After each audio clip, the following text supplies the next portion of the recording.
കർപ്പണ്യോഷോ ഭഗതസ്വഭാവകൃച്ഛാമിത്തം ധർമ്മസമൂഢചേതക യശ്രേയസ്യാനിശ്ചിതം രോഹിതന്മേ ശിഷ്യസ്യേഹം ജാതിമാം താം പ്രപന്നം. ഓം നമോ ഭഗവതേ വാസുദേവായ. നമോ ഭഗവതേ വാസുദേവായ. ഓം ശ്രീകൃഷ്ണായ പരബ്രഹ്മണേ നമഃ. എല്ലാ സജ്ജനങ്ങൾക്കും ഗുരുവായൂരപ്പൻ്റെ നാമത്തിൽ സാഷ്ടാംഗ പ്രണാമം. കഴിഞ്ഞ ദിവസം ഗീതയിലെ ഗുണത്രയ വിഭാഗയോഗത്തിൽ 20 ശ്ലോകം വരെയാണ് നമ്മൾ കണ്ടത്.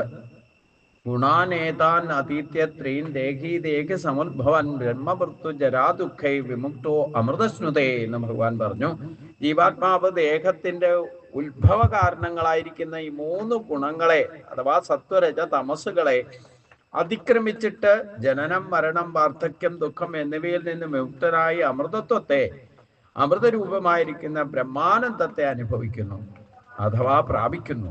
ജന്മമൃത്യു ജരാ ദുഃഖങ്ങളെല്ലാം ശരീരത്തിൻ്റെതാണ്, ജഡത്തിൻ്റെതാണ്.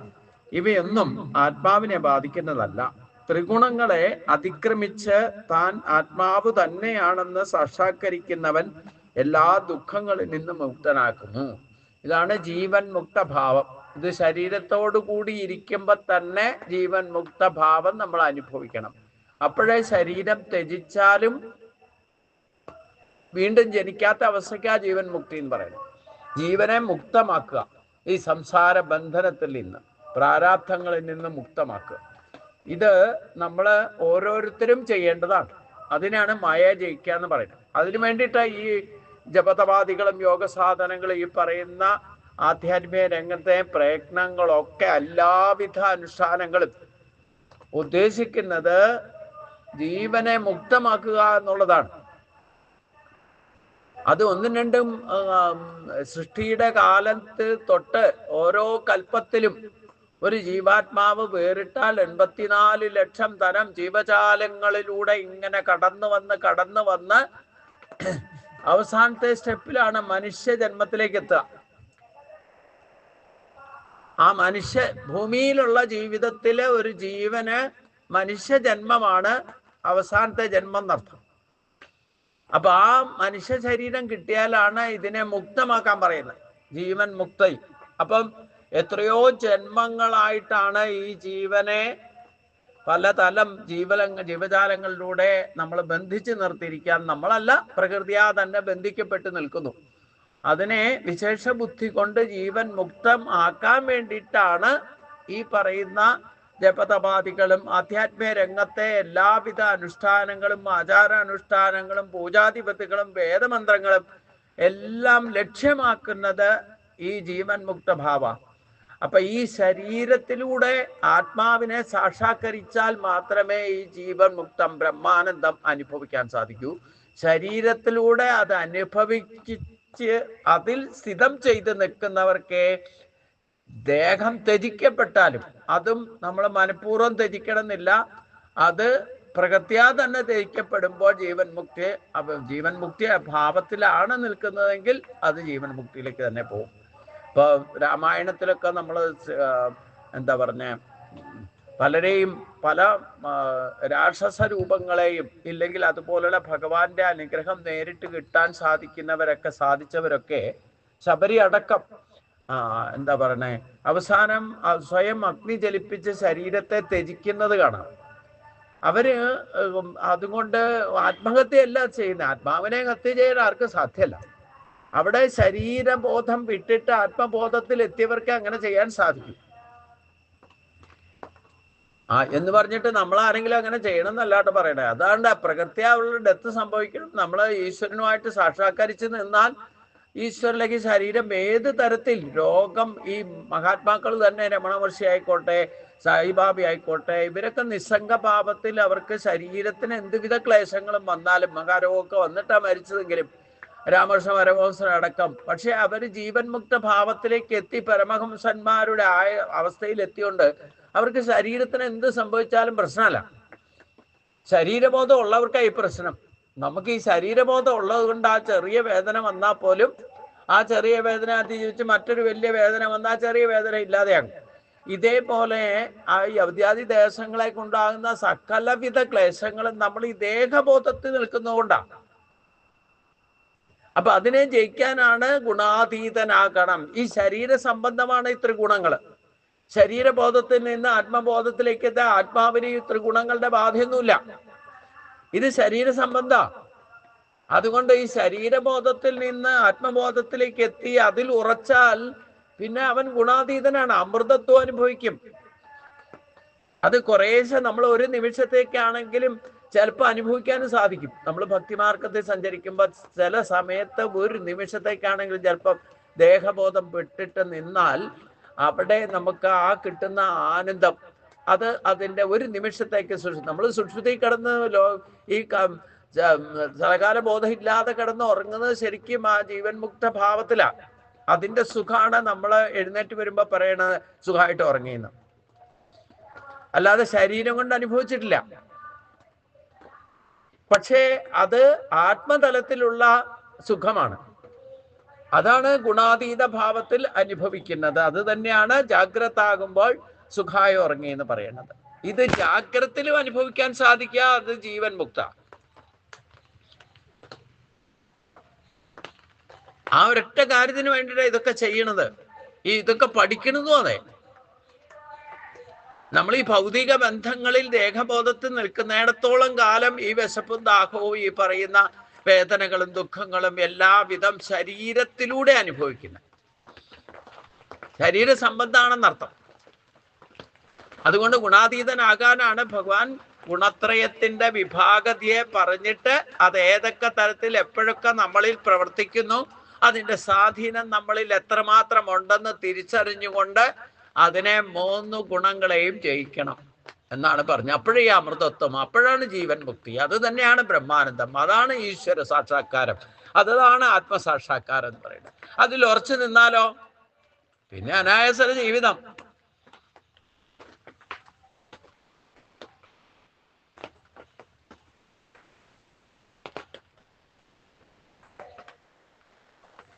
അതായിരിക്കണം ലക്ഷ്യം. ബാക്കി നിങ്ങൾ എന്ത് ചെയ്താലും പിന്നെ അതൊക്കെ നിസ്സംഗഭാവത്തിൽ അതൊക്കെ അനുവർത്തിച്ചുകൊണ്ടിരുന്നുള്ളൂ, ഒന്നും വേണ്ടാന്ന് വെക്കണ്ട. ഒക്കെ ചെയ്താലും ജീവൻ മുക്ത ഭാവത്തിൽ നമ്മൾ എന്ത് ചിന്തിച്ചാലും പറഞ്ഞാലും പ്രവർത്തിച്ചാലും ഒന്നും നമ്മളെ ബാധിക്കുന്ന പ്രശ്നമില്ല. നമ്മൾ യാന്ത്രികമായിട്ട് നിസ്സംഗഭാവത്തിൽ ചെയ്യാനുള്ളതൊക്കെ ചെയ്തുകൊണ്ടിരിക്കുക. നഖികച്ചിക്ഷണ വിജാതത്തെ കർമ്മ കാര്യതീക്ക വശക്കർമ്മ സർവ പ്രകൃതിയായി ഗുണൈ, പ്രകൃതി നടക്കുന്ന കാര്യങ്ങളൊക്കെ നടന്നോളും നമ്മൾ നിസ്സംഗാവസ്ഥയിൽ പ്രസന്നചിത്തൻ. ഇതാണ് ജീവൻ മുക്ത ഭാവം. ആ അമൃതത്വത്തെ പറ്റി പറഞ്ഞപ്പോ അർജുൻ ചോദിച്ചു, അങ്ങ് പറഞ്ഞതൊക്കെ ശരി, പക്ഷെ ഇതെങ്ങനെ ജയിക്കുക? അവന്റെ ജയിച്ചവന്റെ ലക്ഷണം എന്താണെന്നാണ് ചോദിക്കണേ. അതാണ് അർജുനൻ പറയുന്നത്. ഇനി അടുത്തത് കൈലിംഗ സ്ത്രീൻ ഗുണാനേതാൻ അതീതോ ഭവതി പ്രഭോ കിം ആചാര കഥം ചെയ്താൻ ത്രീൻ ഗുണാൻ അതിവർത്തതെ. അർജുനൻ പറഞ്ഞു, പ്രഭോ ഏതാൻ ത്രീൻ ഗുണാൻ അതീതക, ഹേ പ്രഭോ ഈ 3 ഗുണങ്ങളെ അതിക്രമിച്ചവൻ കൈർലിംഗൈ ഭവതി എന്ത് ലക്ഷണത്തോടു കൂടിയവനാകുന്നു, ആചാര കിം ആചാരം എന്ത്, അതായത് ഈ ജീവൻ മുക്ത ഭാവത്തിൽ ഈ 3 ഗുണങ്ങളെയും ജയിച്ചവൻ എങ്ങനെയാണ് നടക്കുന്നത്. ഇതേ കാര്യം തന്നെയാണ് 2-ാം അധ്യായത്തിൽ സ്ഥിതപ്രജ്ഞനെ പറ്റി ചോദിച്ചത്. ഈ സ്ഥിതപ്രജ്ഞാവസ്ഥയിലേക്ക് എത്തണമെന്നുണ്ടെങ്കിൽ ഗുണാതീതനാകാത്തവർക്ക് സ്ഥിതപ്രജ്ഞനാകാൻ സാധ്യമല്ല.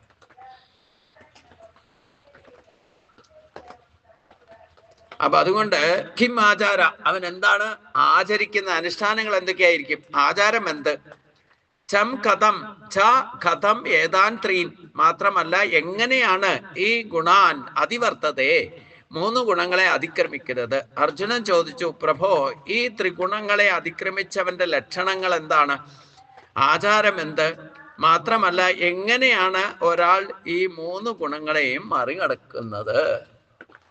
ഇതാണ് നമുക്കും പ്രശ്നമായിട്ട് നിൽക്കുന്നത്. ഈ 3 ഗുണങ്ങളെ അതിക്രമിക്കുക എന്ന് പറഞ്ഞാൽ അതിക്രമിച്ചാൽ മാത്രമേ ജീവൻ മുക്തിയാകൂ. അതിനുള്ള പ്രയത്നമാണ് ഇപ്പോൾ നമ്മൾ ഈ സത്സംഗം പോലും നടക്കുന്നത്. ഈ 1 വർഷത്തെ ഗീതാജ്ഞാന യജ്ഞം എന്ന് പറയുന്നതും ഈ ജീവൻ മുക്ത ഭാവത്തിലേക്ക് എത്താൻ സാധിക്കുമോ എന്നൊരു ശ്രമമാണ് എൻ്റെ. അതില് കുറെ ആൾക്കാരെ കൂട്ടിക്കൊണ്ട് പോകണമെന്ന് മാത്രമേ ഉള്ളൂ. എത്ര പേരാകാ ഞാൻ തന്നെ ജീവൻ മുക്തിയിലേക്ക് എത്തുമോ എന്നുള്ളത് ഏതായാലും കുറെയൊക്കെ നിസ്സംഗഭാവം വന്നു തുടങ്ങി എന്നുള്ളത് ഉറപ്പാ. കാരണം 7-8 മാസമായി. ഇതിനു മുമ്പ് തന്നെ കുറേശ്ശെ പ്രാക്ടീസ് ഉണ്ട്. ഞാൻ 22 വർഷമായിട്ട് ചെയ്യുന്ന കാര്യം ഒരിടത്ത് കോർഡിനേറ്റ് ചെയ്യുന്നു എന്ന് മാത്രമേ ഉള്ളൂ. അപ്പം അതുകൊണ്ടാണ് അവിടുന്ന് ഗുരുവായൂരിന്ന് വിളിച്ചു പറഞ്ഞത് പോലും. അങ്ങ് പറയുന്ന കാര്യങ്ങൾ, അങ്ങ് ചെയ്യുന്ന കാര്യങ്ങളും അങ്ങ് അറിയണം. അപ്പൊ ലക്ഷ്യം എന്താ? ആ രാജയോഗത്തിലേക്ക് എത്തുക. രാജയോഗം എന്ന് പറയുന്നത് എന്താ? ജീവൻ മുക്ത ഭാവം തന്നെയാണ്. ഒരു നിസ്സംഗ ഭാവത്തിലേക്ക് എത്തുക. എന്നാൽ എല്ലാവരുടെയും കൂടെ എല്ലാവരുടെയും ഒപ്പം ഗ്രഹസ്ഥനായിക്കൊണ്ട് തന്നെ നീങ്ങണം. സന്യാസി ആയാലും ഇത് സാധിച്ചോളെന്ന് നിർബന്ധമൊന്നുമില്ല. വേഷം മാറിയാലോ ദേഷ്യം എടുത്താലോ ഒന്നും ഈ നിസ്സംഗഭാവം വരല്, ജീവൻ മുക്ത ഭാവം വരാതെ സമാധിയൊന്നും സാധ്യല്ല.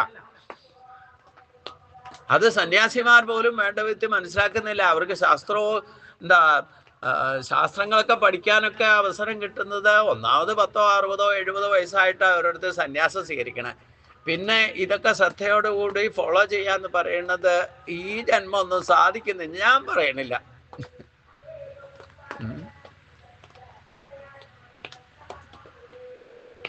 അതൊരു തീരുമാനം എടുത്തിട്ട് അതിലേക്കൊന്നും വേഷം മാറി വരാൻ തന്നെ എന്താ പാടെന്നറിയോ? പലരും തീരുമാനം എടുക്കും, ഞാൻ സന്യസിക്കാൻ പോവാന്നൊക്കെ പറഞ്ഞിട്ട് പോകും. പകുതി വഴി തിരിച്ചു വരും.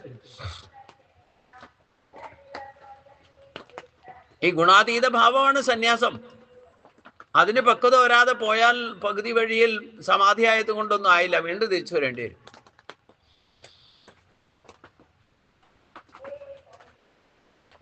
എന്താ സമാധി എന്ന് തന്നെ മനസ്സിലാക്കാതെ സന്യാസിയായിട്ട് എന്താ കാര്യം?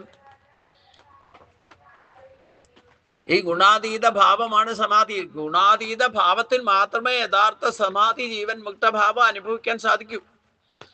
അപ്പോൾ അവരെന്തൊക്കെയാണ് ചെയ്യേണ്ടത്, എന്താണ് ചെയ്തുകൊണ്ടിരിക്കുന്നത്, അവരുടെ ലക്ഷണം എന്താണ്? പുറത്തുനിന്ന് ഒരാൾ നോക്കിയാൽ അവൻ ഗുണാതീതനാണോ എന്ന് എങ്ങനെ തിരിച്ചറിയും? അഥവാ ഗുണാതീതനാകാൻ വേണ്ടിയിട്ട് എന്താണ് ചെയ്യേണ്ടത്, അതിനെ എങ്ങനെ മറികടക്കുന്നതാണ് അർജുനൻ ചോദിക്കുന്നത്. ഇത് 9-ാം അധ്യായത്തിൽ പറഞ്ഞിട്ടുണ്ട്. മായയെ മറികടക്കാൻ അത്ര എളുപ്പമല്ല, പക്ഷെ എന്നെ ശരണം പ്രാപിച്ചാൽ സാധിക്കും പറഞ്ഞിട്ടുണ്ട് ഭഗവാൻ.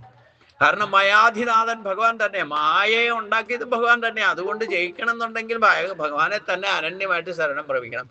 എനിക്കാണേലും നിങ്ങൾക്ക് ഇത് പറഞ്ഞു തരാനേ സാധിക്കൂ, പക്ഷെ മായ ജയിക്കേണ്ടത് നിങ്ങളൊക്കെ തന്നെയാണ്. ഈ മായ ജയിക്കാതിരിക്കുമ്പോഴേ നമുക്ക് പല വിധത്തിൽ ഈ സത്സംഗത്തിൽ തന്നെ സംശയങ്ങളും തെറ്റിദ്ധാരണകളും ഒക്കെ ഉണ്ടാകുന്നത്, അല്ലേ? ഇപ്പോ ഇന്നലെ ആരോ മെസ്സേജ് ഇട്ടു, ഞാനത് പേരൊന്നും പറയില്ല. എന്തായാലും അതിൽ സകല തർക്ക വിതർക്കങ്ങളൊക്കെ ഗ്രൂപ്പിൽ ഞാൻ കണ്ടു. യഥാർത്ഥത്തിൽ ഇപ്പൊ ഒരു കുട്ടി ഉണ്ടായ ഉടനെ മരിച്ചാൽ അത് ആരുടെ തെറ്റുകൊണ്ടാ, ഇല്ലെങ്കിൽ ആര് അമ്മയാണോ ദുഃഖിക്കുന്നത്, അച്ഛനും അമ്മയെ ദുഃഖിക്കുന്നത്? ഒരു കുട്ടി ഉണ്ടായി 9 മാസം കൊണ്ട് നടന്നിട്ട് ഉണ്ടായ ഉടനെ മരിച്ചാൽ ആ ക്ലേശം ആർക്കാക്കും? ഉണ്ടായ കുട്ടിയാണോ ബാധകം, അതേ അച്ഛനും അമ്മയാണോ ബാധകം എന്ന് ചോദിച്ചാൽ ഇത് 2 കൂട്ടർക്കും ബാധകമാണ്. ക്ലേശം കൊടുക്കുന്നതും ക്ലേശം കിട്ടുന്നതും രണ്ടും കോൺട്രിബ്യൂഷണറി റെസ്പോൺസിബിലിറ്റിയിൽ വരും.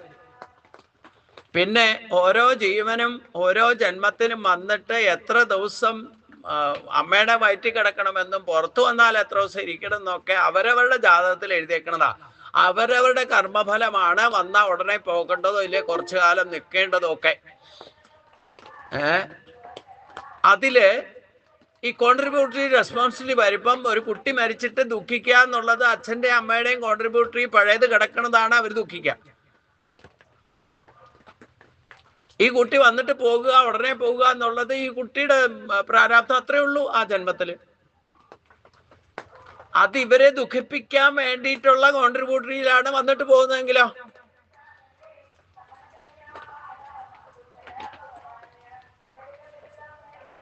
ഈ പ്രാരാബ്ധം ഏതൊക്കെ തരം ഞാൻ പറഞ്ഞിട്ടുണ്ടല്ലോ. ഒരു വാക്ക് നിങ്ങൾ തെറ്റായിട്ട് ആരോടെങ്കിലും പറഞ്ഞിട്ടുണ്ടെങ്കിൽ, വിത്തൗട്ട് റെസ്പെക്ട് എന്തെങ്കിലും നികർഷമായ വാക്കുകൾ പറഞ്ഞിട്ടുണ്ടെങ്കിൽ അതേ വാക്ക് നിങ്ങൾ കേൾക്കേണ്ടതായിട്ട് വരും.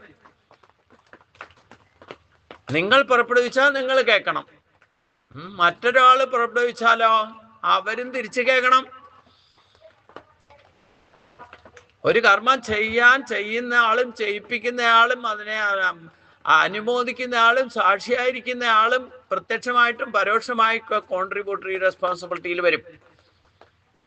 ഇതുകൊണ്ടാണ് ഭഗവാൻ പറഞ്ഞത് സർവത്രാൻ അഭിസ്നേഹ തത്വപ്രാപി ശുഭാശുഭം നാഭിതന്തി തത്വേഷി തസ്യ പ്രജ്ഞാ പ്രതിഷ്ഠിത.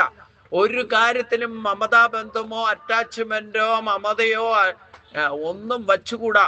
എന്നാ ഒന്നിനെയും വെറുക്കാനും പാടില്ല. ഒരു ദൂരം കീപ്പപ്പ് ചെയ്തോളണം. എപ്പോഴും അവനവന്റെ സേഫ്റ്റി നോക്കി നിന്നോളണം. ഒരു പ്രാരാബ്ധത്തിലും ആരുടെയും കൂട്ടുകൂടാൻ ഇടവരരുത്. എന്നാൽ കൂടേണ്ടടുത്ത് കൂടണം. സ്വയം ചെയ്യാനുള്ള അതിനൊക്കെ ഞാൻ മാർഗം കൃത്യമായിട്ട് പറഞ്ഞു തന്നിട്ടുണ്ട്. സ്വയം ചെയ്യാനുള്ള സ്വയം ചെയ്യുക. മറ്റാരുടെ അവനവൻ ചെയ്യേണ്ട കാര്യങ്ങൾക്ക് ഒരിക്കലും മറ്റൊരാളുടെ സഹായം തേടരുത്. അവനവനെ കൊണ്ട് ചെയ്യാൻ പറ്റുന്ന കാര്യങ്ങൾ സ്വയം ചെയ്തോണം. മറ്റൊരാളെ കൊണ്ട് നിങ്ങൾ സഹായം തേടിയാൽ ഇവിടെ കോൺട്രിബ്യൂട്ടറി വരും. സ്വയം ചെയ്യാൻ പറ്റുന്നതൊക്കെ ചെയ്യാം. നിങ്ങൾക്ക് ചെയ്യാൻ പറ്റുന്നത് മറ്റൊരാളുടെ സഹായം ഉപയോഗിച്ചുകൊണ്ട് ചെയ്യാം. അത് അപ്പം തന്നെ കടം തീർത്തോളണം. എന്തെങ്കിലും കൊടുക്കാനോ എന്തെങ്കിലും ഉണ്ടെങ്കിൽ അവരെ കൊണ്ട് എന്തെങ്കിലും ചോദിച്ചാൽ അപ്പം അതിൻ്റെ റിട്ടേൺ കൊടുത്തേക്കണം. അതും കടം ബാക്കി വെക്കരുത്. കടവും കടമയൊക്കെ വരും, അതിൽ കടപ്പാടും വരും. അപ്പം കൂടി ചെയ്യേണ്ടതിലോ ഈ കൂടി ചെയ്യുന്നവർക്കെല്ലാം കോൺട്രിബ്യൂട്ടറി റെസ്പോൺസിബിലിറ്റി വരും.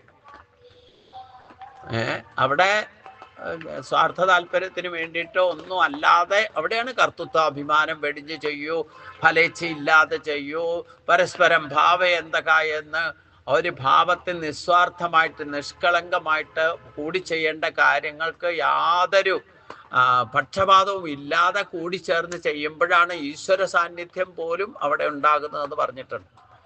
ഈശ്വരൻ പോലും പ്രസാദിക്കുന്ന കൂടി ചെയ്യുന്ന കർമ്മത്തിൽ. അതാണ് യജ്ഞമാകുള്ളൂ. ശരിക്കും നമ്മളിപ്പോൾ ചെയ്യുന്ന ഈ ഗീതാജ്ഞാന യജ്ഞം എന്ന് പറയുന്നത് ഞാനിവിടെ ഇരുന്നുകൊണ്ട് ചെയ്യുന്നുണ്ടെങ്കിൽ നിങ്ങൾ എത്രയോ സ്ഥലത്ത് നിന്ന് അവനവൻ്റെ കാര്യങ്ങളൊക്കെ തേച്ചിട്ട് ഇതിനു വേണ്ടിയിട്ട് ഇതിനെയാണ് യജ്ഞം എന്ന് പറയുന്നത്. ഞാൻ മാത്രം ഇരുന്നുകൊണ്ട് ഇവിടെ ഇരുന്ന് എന്തെങ്കിലും പറഞ്ഞാൽ അത് യജ്ഞമാകില്ല.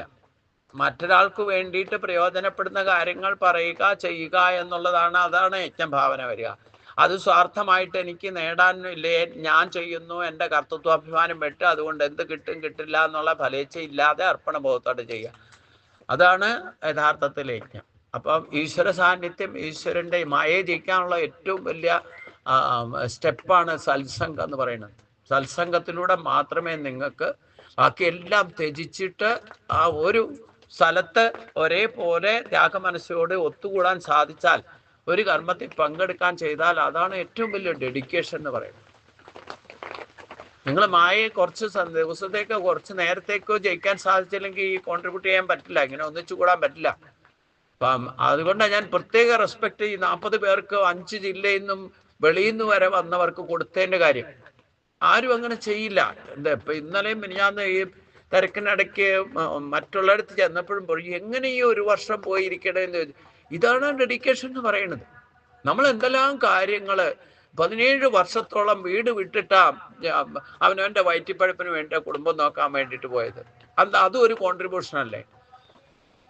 അല്ലേ? നിങ്ങൾ വിദേശത്ത് പോയി പണിയെടുക്കുന്നുണ്ട്, വിദേശത്ത് പോയി ജീവിക്കുന്നുണ്ട്, കുടുംബമൊക്കെ വിട്ടിട്ട് എല്ലാ സുഖങ്ങളും ത്യജിച്ചിട്ട് ഒറ്റയ്ക്ക് പോയി താമസിക്കുന്നവർ എത്രയോ ക്ലേശങ്ങൾ സഹിക്കുന്നവരുണ്ട്. ഇതും ഒരു തരത്തിൽ ഡെഡിക്കേഷനാണ്. പക്ഷെ എന്താ കുഴപ്പമെന്ന് ചോദിച്ചു കഴിഞ്ഞാൽ ഈ ഭൗതിക കാര്യങ്ങൾക്ക് വേണ്ടിയിട്ട് ചെയ്തതൊന്നും നമുക്ക് ശാശ്വതമായ ശ്രേയസ് ഉണ്ടാക്കി തരില്ല. അതാ ഞാൻ പറഞ്ഞ 17 വർഷം എന്നല്ല, ഈ 42 വർഷം വരെ ചെയ്ത കാര്യങ്ങളൊക്കെ ആസുരി സമ്പത്തിന് വേണ്ടിയിട്ടാണ് ചെയ്തത്. അതുകൊണ്ട് അത് ശാശ്വതമായിട്ട് നിലനിൽക്കില്ല. എന്നാൽ അതിലൊരു കോൺട്രിബ്യൂട്ടറി ഇല്ലേ നമുക്ക്? കുടുംബം സ്റ്റേബിലിറ്റി ഉണ്ടാക്കാൻ വേണ്ടിയിട്ട് ചെയ്തതൊക്കെ സക്സസ് ആയിട്ടുണ്ട്. അത് സക്സസ് ആയി കഴിഞ്ഞാൽ നമ്മുടെ ഡ്യൂട്ടി കഴിഞ്ഞാൽ വിട്ടേക്കുക. പിന്നെ അടുത്ത തലമുറ അവർ സ്വന്തം കാലിൽ നിൽക്കാറായ അവരുടെ ഇഷ്ടത്തിന് വിട്ടേക്കുക. യഥാ ഇച്ഛ തഥാ ഗുരു. പിന്നെ അവിടെ ഇന്റർഫെയർ ചെയ്യാനോ മമതാബന്ധം വയ്ക്കുക. അപ്പം ആകണമെന്നുണ്ടെങ്കിൽ നിങ്ങൾ അതൊക്കെ വിട്ടോളാം. വിടേണ്ട സമയത്ത് 50 വയസ്സ് കഴിഞ്ഞോ ഓരോന്നായിട്ട് ഓരോരുത്തരെ ഏൽപ്പിച്ചു കൊടുത്തേക്കണം. പിന്നെ അവിടെ പോയിട്ട് ഇന്റർഫെയർ ചെയ്യരുത്. കുട്ടികൾക്ക് വീട് എഴുതി കൊടുത്താൽ പിന്നെ എന്താന്ന് വെച്ചാൽ ചെയ്തോട്ടെ. നിങ്ങളുടെ സേഫ്റ്റി നോക്കിയിട്ട് ഏറ്റവും വലിയ സേഫ്റ്റി എന്താ? ഈശ്വര സാക്ഷാത്കാരം. അല്ലാതെ നിങ്ങൾ ഓരോന്ന് ഒട്ടലും മമതയും വെച്ചുകൊണ്ടിരുന്നാൽ ഒരിക്കലും നിങ്ങൾക്ക് ഗുണാതീതൻ എന്ന ഭാവത്തിലേക്ക് എത്താൻ സാധിക്കില്ല. ജീവൻ മുക്തി ഉണ്ടാകില്ല എന്നർത്ഥം. എന്ത് ചെയ്താലും വേണ്ടില്ല അവിടെ നിന്ന് ഒട്ടലും അറ്റാച്ച്മെന്റ് ഇല്ലാതെ ഡിറ്റാച്ച്മെന്റ് ഉണ്ടാക്കണം. അതാണ് ശ്രദ്ധിക്കേണ്ടത്. അപ്പം ഈ പൂർവജന്മത്തിൽ ഒരമ്മ മകള് മരിച്ചിട്ട് ദുഃഖിച്ചിട്ടുണ്ടെങ്കിൽ അതേ മകള് അമ്മയായിരിക്കുമ്പോ ഈ മകള് അമ്മയെ ദുഃഖിപ്പിച്ചിട്ടുണ്ടാകും. നിസ്സാരം ഞാൻ പറയാം, നിങ്ങൾ വാർത്തയിലൊക്കെ കേട്ടിട്ടുണ്ടാവും. ഡൽഹിയില് ഒരു കുട്ടിയെ 4 പേര് കൂടി എന്താ പറഞ്ഞേ ബസ്സിലിട്ട് പീഡിപ്പിച്ച കേസ് വലിയ വിവാദം ഉണ്ടാക്കിയ ഒരു കേസായിരുന്നു അല്ലേ ഡൽഹിയിൽ. ഈ പെൺകുട്ടി പൂർവജന്മത്തിൽ, ഇതൊന്നും ആരും കണ്ടുപിടിക്കുക, ഇതൊക്കെ പറഞ്ഞാലും ആരും വിശ്വസിക്കൊന്നുമില്ല, പൂർവജന്മത്തിൽ 4 പേരെ പീഡിപ്പിച്ച ആളാണ് പെണ്ണായിട്ട് ജനിച്ചത്. ഒറ്റയാള് തന്നെ 4 പെൺകുട്ടികളെ പീഡിപ്പിച്ച ആളാണ് വീണ്ടും പെണ്ണായിട്ട് ജനിച്ചത്. അതേ പീഡിപ്പിക്കപ്പെട്ട പെൺകുട്ടികൾ ആണുങ്ങളായിട്ട് വന്ന് ജനിച്ചിട്ട് ഈ കുട്ടിയെ പീഡിപ്പിച്ചു 4 പേരും. ഈ കോൺട്രിബ്യൂട്ടറി റെസ്പോൺസിബിലിറ്റി എന്ന് പറയുന്നത് വിടില്ല, പ്രാരാബ്ധമായിട്ട് വരും. പക്ഷെ നമുക്ക് എന്താ ഗുണം എന്ന് ചോദിച്ചു കഴിഞ്ഞാൽ ഈ പൂർവ്വജന്മത്തെ സ്മരണ കിട്ടാത്തത് കൊണ്ട് പഴയ കാര്യമൊന്നും ഓർമ്മ കിട്ടില്ല. കൊടുത്ത കൊല്ലത്തും കിട്ടുമെന്ന് പറയണ ഇതാണ്. അതുകൊണ്ടാണ് ഞാൻ പറഞ്ഞേ, ഞാൻ തുടക്കം മുതൽ എൻ്റെ കുടുംബത്തിൽ പോലും പറയാറുണ്ട്, ഡയറിയിൽ എഴുതി വെച്ചിട്ടുണ്ട്, എൻ്റെ ലക്ഷ്യം കടമില്ലാത്ത കുടുംബം, ഫണ്ടില്ലാത്ത സംഘടന എന്നാണ്. കടം എന്ന് പറഞ്ഞാൽ വാക്കുകൊണ്ട് പോലും ആരും ആരാലും കടപ്പെടരുത്. ഫണ്ടില്ലാത്ത സംഘടന എന്ന് പറഞ്ഞാൽ ഒരു ഫണ്ട് സ്വരൂപിക്കാതെ ഭക്തി ഉണ്ടായിരിക്കണം. അതാണ് ഏറ്റവും വലിയ സംഘടന. അതാണ് ഭക്തിയോഗത്തിലേക്ക്, അതാണ് അങ്ങനെയുള്ളവരെ ഭഗവാൻ വിവക്ഷിക്കുന്നതും. ഏതു ധർമ്യാമൃതമിതം യഥോക്തം പരിഭാസതേ സത്തതാന മത്പരമ ഭക്താസ്തേ അതീവമേ പ്രിയ. ഞാൻ പറയുന്ന ഭഗവാൻ പറഞ്ഞിട്ട കാര്യങ്ങൾ കൃത്യമായിട്ട് ആരനുസരിക്കുന്നുവോ ശ്രദ്ധാപുരസരം പര്യുപാസതേ, അങ്ങനെയുള്ള ഭക്തന്മാരെയാണ് എനിക്ക് അത്യന്തം പ്രിയ എന്ന് പറയുന്നത്. ആ ഒരു പോസ്റ്റിലുള്ളവരാണ് ഫണ്ടില്ലാതെ ഒരു ഭക്തിയോഗത്തിലെത്തുക. ഫണ്ട് സ്വരൂപിച്ച നിങ്ങൾ പിന്നെ അതിൻ്റെ പേരിൽ തല്ലുണ്ടാവും. ഭക്തിയുടെ പേരിലായാലും ഒരു കാര്യത്തിനും, ഞാനിപ്പോൾ ഇവിടെ നടക്കുന്ന ഒരു കാര്യത്തിനും ഫണ്ട് ശേഖരിച്ച് വെച്ചിരിക്കുന്ന പ്രശ്നമില്ല. നിങ്ങൾ 40 പേര് വന്ന് പോയിട്ട് അന്നത്തെ ഞാൻ അറിയുമ്പോൾ നാം സത്യം വെളിപ്പെടുത്താനും ഒരു മടിയുമില്ല. അന്നിവിടെ 3-4 ദിവസം ഇവിടെ വന്നവർക്ക് ഭക്ഷണത്തിന് തന്നെ 11,500 രൂപയായി. അന്ന് നിങ്ങൾ ഇവിടെ വന്നിട്ട് കോൺട്രിബ്യൂട്ട് ചെയ്തതടക്കം വൈകുന്നേരം ആയപ്പോഴത്തേക്കും 12,500 രൂപ ഈ നടയില് ഞാൻ ഇവിടെ വച്ചിരിക്കുന്ന പ്ലേറ്റിനകത്ത് വന്നു. ഞാൻ ആരോടും ആവശ്യപ്പെട്ടില്ല ഫണ്ട് വയ്ക്കാൻ, ആരോടും ഒരു കാര്യത്തിലും. ടീച്ചർക്കൊക്കെ അറിയാം. ഇതാണ് ഭക്തിയുടെ ഫണ്ട്. ഭക്തിയുടെ പേരിൽ നിങ്ങൾ സമ്പാദിച്ചു വെക്കാൻ നോക്കിക്കഴിഞ്ഞാൽ ഇവിടെ നടക്കേണ്ട എല്ലാ കാര്യങ്ങളും ഒരു ബാധ്യതയില്ലാതെ അതാത് സമയത്ത് ആവശ്യമുള്ളത് ഗുരുവായൂരപ്പന് ഇവിടെ എത്തിച്ചു തരുന്നുണ്ട്. ഇതാണ് യോഗക്ഷേമം മഹാമ്യകം. അതുകൊണ്ട് ബാങ്ക് ഡിപ്പോസിറ്റ് ഉണ്ടാക്കാനോ അതുകൊണ്ട് എന്തെങ്കിലും സ്ഥാപനം ഉണ്ടാക്കാനോ എനിക്ക് ഒരു ലക്ഷ്യമില്ല.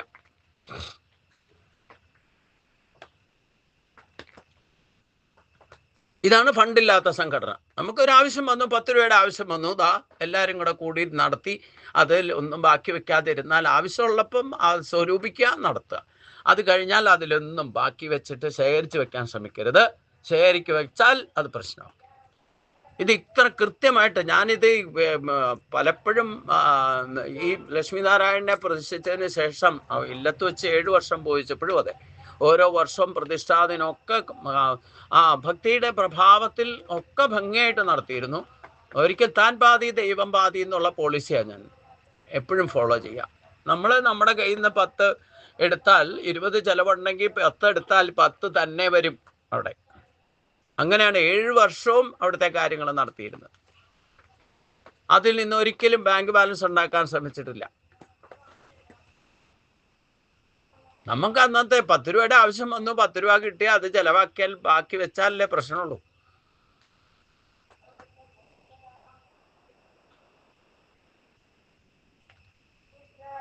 ഇതാണ് ഫണ്ടില്ലാത്ത സംഘടന എന്ന് പറയും. പ്രത്യേകിച്ച് ഭക്തി ഈശ്വര കാര്യങ്ങൾ ചെയ്യുമ്പം ഇത്തരത്തിലായിരിക്കണം നിങ്ങൾ പോളിസി ഉണ്ടാക്കേണ്ടത്.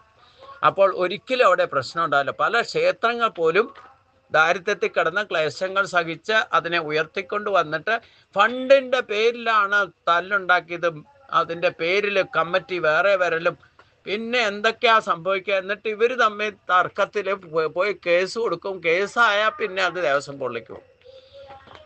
അതുകൊണ്ടാണ് നമ്മുടെ സ്ഥാനത്ത് ഉടമസ്ഥയിലുള്ള അമ്പലത്തിൽ ഞാനിപ്പോൾ അഡ്വാൻസ് ആയിട്ട് പറഞ്ഞിട്ടുണ്ട്, ഒരു കാരണവശാലും തർക്കം ഉണ്ടാകരുത്. അങ്ങനെ തർക്കം ഉണ്ടായാൽ പോലീസ് കേസിനും പോകരുത്, ഞാൻ ഏറ്റെടുക്കുമെന്ന് പറഞ്ഞു. നിങ്ങൾ തർക്കിക്കാൻ പോയാൽ നിങ്ങളെയൊക്കെ പുറത്താക്കിയിട്ട് ഞാൻ ഏറ്റെടുക്കുമെന്ന് പറഞ്ഞു. ദേവകാര്യം ചെയ്യാൻ വേണ്ടിയിട്ടാണ് ഞാൻ ജനിച്ചിരിക്കുന്നത്, അല്ലാതെ നിങ്ങളെ പരിപാലിക്കാനല്ല എന്ന് ഞാൻ പറഞ്ഞു കമ്മിറ്റിയോട്. നിങ്ങൾ ഫണ്ടിന്റെ പേരിലല്ലേ തല്ലുണ്ടാക്കണത്?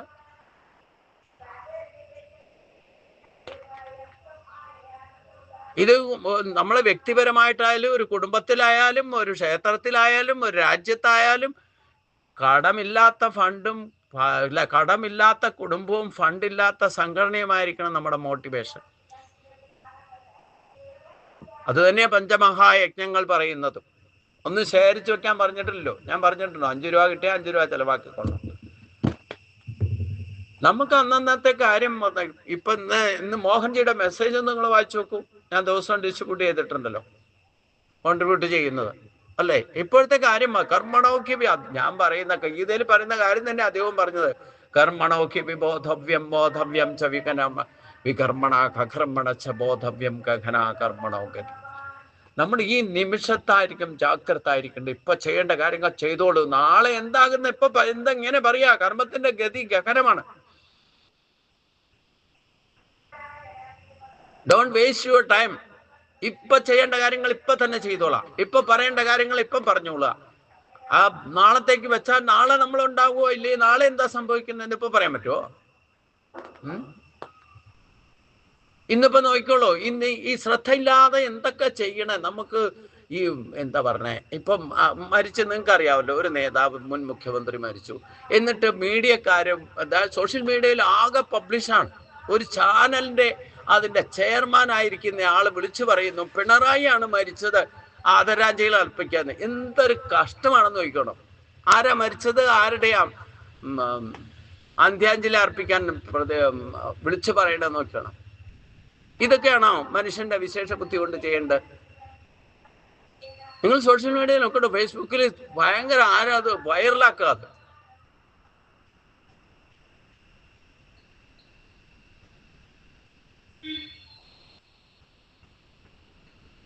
ഇങ്ങനെയൊക്കെ വിളിച്ചു പറയുന്നവരെ ചാട്ടവാറ കൊണ്ട് അടിക്കണ്ടേ? മരിക്കാത്ത ആളെ മരിച്ചു എന്ന് പറയാ, മരിച്ച ആളുടെ പേരിട്ടില്ല. ഇതാണ്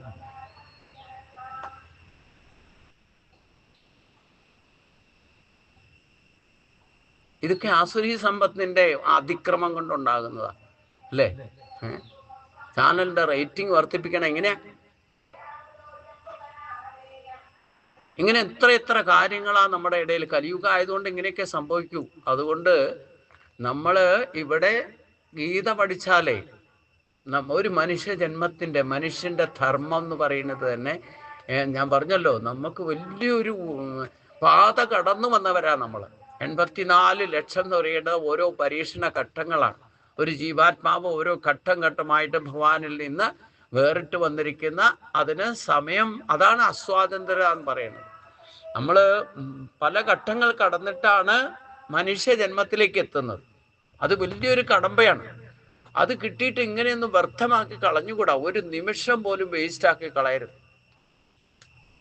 ചെയ്യേണ്ട കാര്യങ്ങളൊക്കെ ഇപ്പൊ ചെയ്യേണ്ട കാര്യങ്ങൾ നാളത്തേക്ക് മാറ്റിവെക്കരുത്. ഒരു കാര്യവും മാറ്റിവെക്കരുത്. ഇപ്പൊ ചെയ്യാൻ തോന്നുന്ന കാര്യങ്ങൾ ഇപ്പൊ ചെയ്തോളണം. ശുഭസ്യ ശീക്രം, അതാണ് ഏറ്റവും വലിയ മുഹൂർത്തം എന്ന് ഞാൻ പറയാം.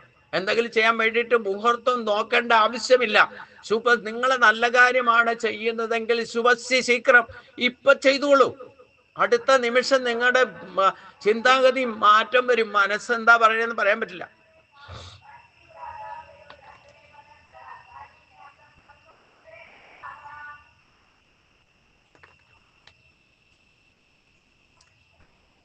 അപ്പൊ ഈ മായയെ ജയിച്ചാലേ ഇത് സാധിക്കൂ. അതാണ് ജീവൻ മുക്ത ഭാവം എന്ന് പറയുന്നത്.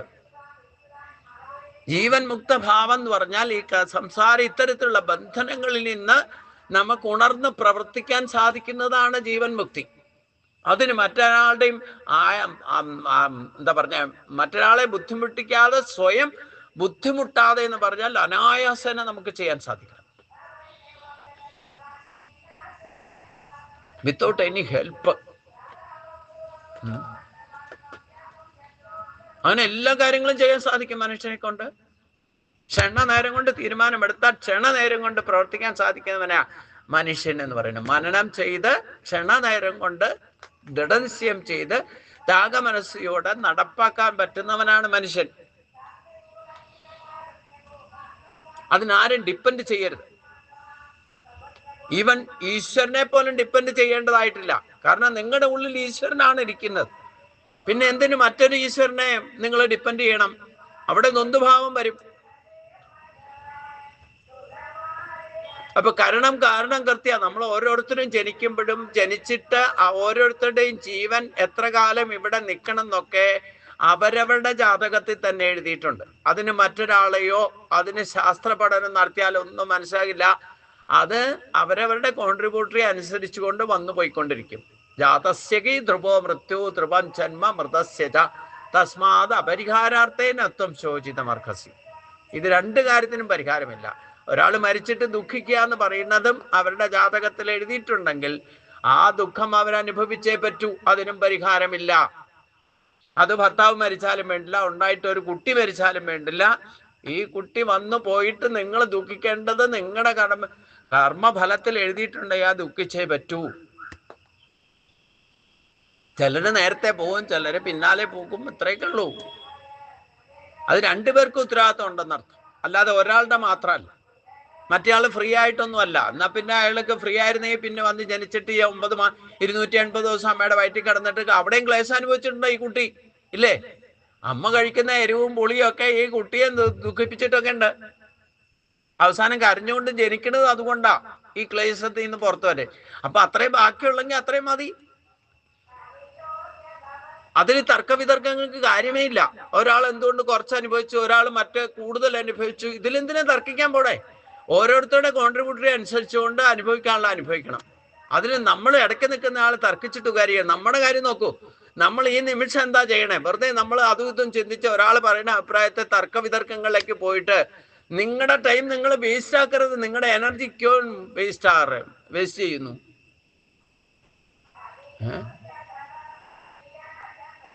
ഞാൻ ഇതിലൊന്നും ഗ്രൂപ്പിൽ മറുപടി ചെയ്യാറില്ല. കാരണം ഇത് സ്വയം മനസ്സിലാക്കേണ്ടതാ. വെറുതെ തർക്കവിതർക്കങ്ങൾക്ക് പോകേണ്ട ആവശ്യമൊന്നുമില്ല. ഭക്തിയിൽ തർക്കമില്ല. നിങ്ങൾ ഡിവോട്ടേറ്റ് ആണെങ്കിൽ, ഡെഡിക്കേറ്റഡ് ഡിവോട്ടി ആണ്, ഗുണാതീതനാണെങ്കിൽ നിങ്ങൾക്ക് ഇതൊക്കെ തന്നെ മനസ്സിലാകണം.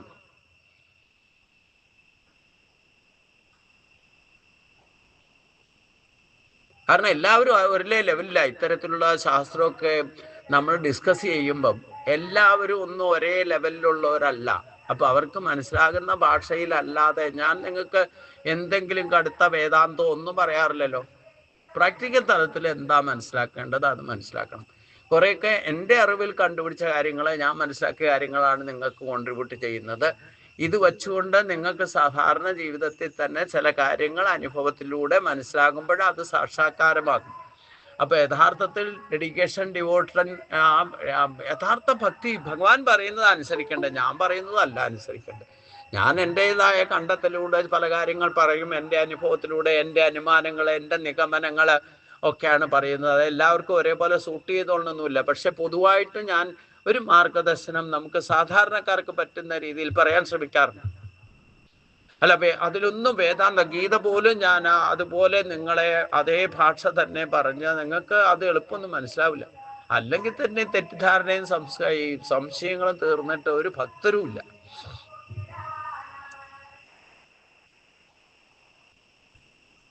അപ്പൊ ഈ ഗുണാതീതൻ ജീവാത്മ മുക്തിഭാവത്തിലേക്ക് എത്തുക എന്ന് പറയുന്നത് അത്ര നിസ്സാര കാര്യമൊന്നുമല്ല, അത്ര എളുപ്പം. നമ്മള് ഇപ്പം ക്ഷേത്രത്തെ പറ്റിയൊക്കെ പറയുമ്പോൾ ഞാൻ പറയാറുണ്ട്, മതിൽക്ക് പുറത്ത് തമോ ഗുണം, നാലമ്പലം രജോ ഗുണാത്മകം, ശ്രീകോവില് സത്വഗുണാത്മകം, അകത്തിരിക്കുന്ന ഭഗവാൻ ഗുണാതീതൻ. നിങ്ങൾ ഒരു പ്രാവശ്യം പോയി തൊഴുത്, ഇപ്പൊ വിജി പറഞ്ഞു 5 മിനിറ്റ് അവിടെ നിന്ന് തൊഴുതു. 5 മിനിറ്റ് തൊഴുത് എന്ന അകത്തിരുന്ന ഗുരുവായൂരപ്പനെ ഗുണാതീതനായിട്ട് കണ്ടു മനസ്സിലാക്കിയോ?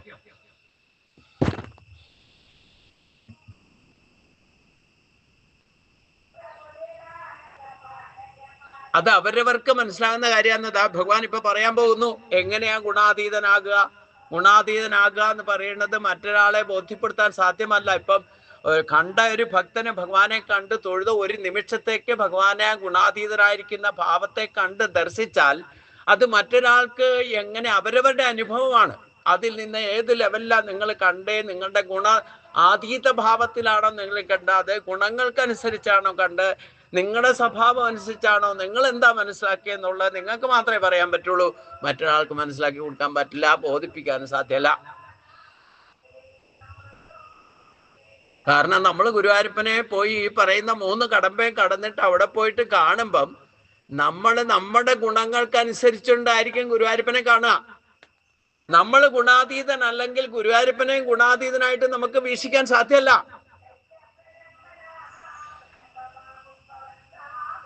കാരണം നമ്മുടെ കണ്ണിലൂടെ കാണാം, നമ്മുടെ കാഴ്ചപ്പാടിലൂടെ കാണാം. നമ്മൾ കീർത്തനം ജപിക്കുന്നോ നാമം ജപിക്കുന്നോ കേട്ടാലും നമ്മുടെ സ്വഭാവം അനുസരിച്ചുകൊണ്ട് നമ്മുടെ ശബ്ദം തന്നെ കേട്ടാൽ പോലും അത് ഗുണാതീത ഭാവത്തിലാണോ കേൾക്കുന്നതെങ്കിലേ അത് നിങ്ങൾക്ക് ഉള്ളിലേക്ക് ആത്മതലത്തിലേക്ക് സാക്ഷാത്കരിക്കാൻ സാധിക്കൂ. അതാണ് മന്ത്രതന്ത്രങ്ങളുടെയൊക്കെ ഉദ്ദേശ ലക്ഷ്യവും.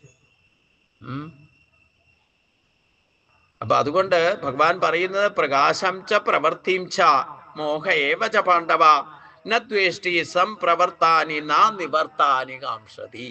അത് തന്നെ ഞാനിപ്പോ അതിന്റെ ആ ഒരു ശ്ലോകത്തിന്റെ ഇൻട്രൊഡക്ഷൻ മുൻകൂട്ടി തന്നു നിങ്ങൾക്ക്. ഭഗവാൻ പറഞ്ഞു, പാണ്ഡവ, അർജുന, യാ പ്രകാശം ച പ്രവൃത്തിം ച, പ്രകാശത്തെയും പ്രവൃത്തിയെയും, മോഹം ച മോഹത്തെയും, സംപ്രവർത്താനി ന ദ്വേഷി വന്നു ചേരുമ്പോൾ ദ്വേഷിക്കുന്നില്ലയോ, നിവർത്താനി കാംക്ഷതി ഏവ ഇല്ലാതാകുമ്പോൾ അവ വന്നു ചേരുമെന്ന് കാക്ഷിക്കുന്നില്ലയോ, സ ഗുണാതീത അവൻ ഗുണാതീതനാകുന്നു. ഇത് മനസ്സിലാക്കാൻ തന്നെ കുറച്ച് വിഷമ. ഭഗവാൻ എന്താ പറഞ്ഞെന്ന് ഞാൻ പറഞ്ഞു, അത് ലളിതമായിട്ട് പറഞ്ഞു. എന്താ ഗുണാതീത?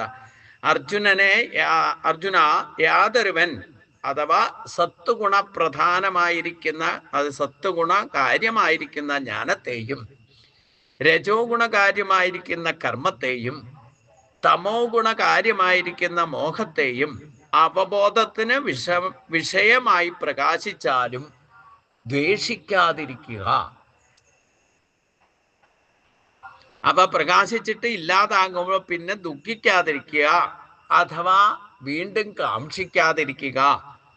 എപ്പോൾ ഈ ഒരവസ്ഥ കൈവരുന്നോ അവൻ ഗുണാതീതനാകുന്നു. ഈ ലക്ഷണം അന്യന്യം പ്രത്യക്ഷമാവുകയില്ലെന്നും തനിക്ക് മാത്രം പ്രത്യക്ഷമാകയാൽ ആത്മവിഷയമായി തന്നെ വർത്തിക്കുമെന്നും ശങ്കരാചാര്യൻ. ഇത് അവരവർക്ക് ബോധ്യം വരുന്ന കാര്യമാണെന്നർത്ഥം. ഇപ്പൊ ഗുരുവായൂരപ്പനെ കണ്ടു തൊഴുതാൽ തന്നെ നിങ്ങൾ 5 മിനിറ്റോ 10 മിനിറ്റോ നിന്ന് തൊഴാൻ സാധിച്ചാൽ അത് മഹാഭാഗ്യം എന്ന് നമ്മൾ അനുമാനത്തിലോ നിഗമനത്തിലോ എത്തും, ഇല്ലേ? ആ ഒരു നിമിഷം, ഇല്ലെങ്കിൽ 5 മിനിറ്റ്, ഇല്ലെങ്കിൽ 10 മിനിറ്റ് നിങ്ങൾക്ക് നിന്ന് തൊഴാൻ. ഞാനൊക്കെ അവിടെ ഒരു ദിവസം അങ്ങനെ ഭാഗ്യം കിട്ടിയിട്ടുണ്ട്. 5 പ്രാവശ്യം തുടർച്ചയായിട്ട് വന്ന് തൊഴുതിട്ടുണ്ട്. ഒരു സൈഡ് വടക്കേ നടക്കടെ ഇറങ്ങിപ്പോരും, കിഴക്കേ നടക്കടെ കയറുമ്പോൾ അങ്ങനെ 5 പ്രാവശ്യമൊക്കെ തുടർച്ചയായിട്ട് ഗുരുവായൂരപ്പനെ തൊഴുതിട്ടുണ്ട്.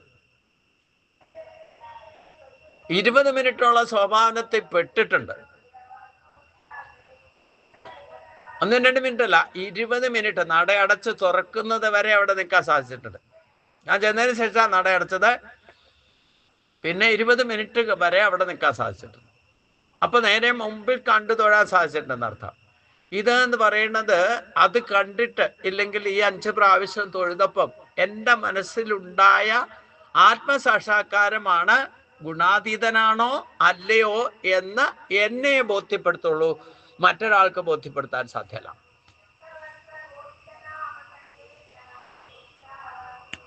അപ്പൊ നമ്മൾ ഓരോരുത്തരും ഗുണാതീതനായാൽ തന്നെ ഗുണാതീതനാണോ അല്ലയോ എന്നുള്ളത് നമുക്കേ മനസ്സിലാവുള്ളൂ എന്നർത്ഥം. വേറെ ആൾക്ക് മനസ്സിലാക്കി കൊടുക്കാൻ സാധ്യമല്ല. അത് തന്നെ ഭഗവാൻ പറയുന്നത്. അതെപ്പോഴാണ് പ്രകാശിക്കുന്നത്? ഒരു നിമിഷത്തേക്കാണെങ്കിലും അത് സ്വല്പ അഭ്യസ്യ ധർമ്മസ്യ ത്രായതോമകതോഭയ. നിങ്ങൾക്ക് എപ്പോഴെങ്കിലും ജീവിതത്തിൽ ഏതെങ്കിലും ഘട്ടത്തിൽ ഒരു നിമിഷത്തേക്കാണെങ്കിൽ ഈ ഭാവം നിങ്ങളിൽ വന്നാൽ അത് ഭാവിയിൽ മഹത്തായ ഫലത്തെ ഉണ്ടാക്കും. കാരണം അങ്ങനെ ഇങ്ങനെയൊന്നും വരുന്ന അവസ്ഥയല്ല. അതാണ് നമ്മൾ ഒരു നിമിഷത്തേക്ക് ഗുരുവായൂരപ്പനെ കണ്ടാലും അത് മഹാഭാഗ്യമായിട്ട് പറയുന്നത്.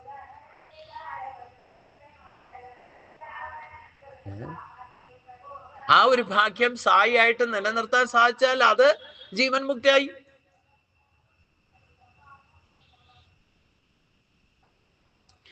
അതാണ് മോഹത്തിന്റെയും ബോധത്തിന്റെയും വിഷയമായിട്ട് പ്രകാശിച്ചാലും ദേഷിക്കാതിരിക്കുക. ഇങ്ങനെ ഒരാൾക്ക് തൊഴാൻ പറ്റി, മറ്റൊരാൾക്ക് തൊഴാൻ പറ്റിയില്ല, ഇതിനൊക്കെ നമ്മളെ അഭിപ്രായവും തർക്ക വിതർക്കങ്ങളും വെറുപ്പും അസൂയയും ഇങ്ങനെയൊക്കെ ഉണ്ടാകുന്നത് ഒന്നും ഇല്ലാതിരിക്കും മായാതീതനായി കഴിഞ്ഞാൽ. തൊഴാൻ പറ്റി, ശരി, തൊഴാൻ പറ്റി, നന്നായി. ഇല്ലേ, ഇല്ല, കുഴപ്പമില്ല. അപ്പോഴും ആ അതേ ഭാവത്തിൽ അതിനെ ദ്വേഷിക്കാതെ, അതിലെ തർക്ക വിതർക്കങ്ങൾക്ക് പോകാതെ, ചിലര് നേരെ മുമ്പിൽ തന്നെ ചെന്നിട്ട് കാണാൻ അവസരം കിട്ടിയിട്ടും പ്രാർത്ഥനയുടെ ബലത്താൽ കണ്ണടച്ചു പോയി കണ്ണ് തുറന്നപ്പോഴത്തേനും ഈ പറയുന്ന ജൈവന്മാര് തള്ളി മാറ്റിയിട്ടുണ്ടാവും. അവരപ്പൊ അവരുടെ ഗുണാതീതനാണോ അല്ലയോ എന്ന് എങ്ങനെ ഇപ്പൊ മനസ്സിലാവുക? കണ്ണടച്ചത് ആദ്യം ഒരു പ്രാവശ്യം ഒരു നിമിഷത്തേക്കാണെങ്കിൽ ആ ഗുണാതീതനെ ഗുരുവായൂരപ്പനെ കണ്ടിട്ട് അത് ഉള്ളിൽ പ്രകാശിച്ചോ പ്രകാശിച്ചില്ലയോ പുറത്തൊരാൾക്ക് പറയാൻ പറ്റും? അവരവർക്ക് തന്നെ പറയാൻ പറ്റൂ. അത് ഉറപ്പിച്ചില്ല എന്താ കുഴപ്പം?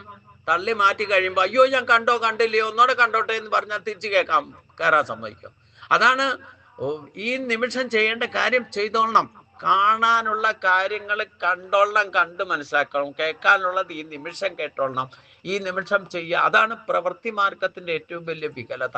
നിവർത്തി മാർഗത്തിലേക്ക് നമ്മൾ പോകണമെങ്കിൽ മായാതീതനാകണം. മായയെ ജയിച്ചാൽ മാത്രമേ നിവർത്തി മാർഗത്തിൽ, ഇല്ലെങ്കിൽ അത് വീണ്ടും ചെയ്യേണ്ടി വരും. ഇപ്പൊ നിങ്ങൾ നന്നായിട്ട് കണ്ടു തൊഴുതാലും നിങ്ങൾക്ക് വീണ്ടും കാണണമെന്ന് തോന്നി കാക്ഷിച്ചാൽ അവിടെ ഗുണാതീതനല്ല എന്നർത്ഥം.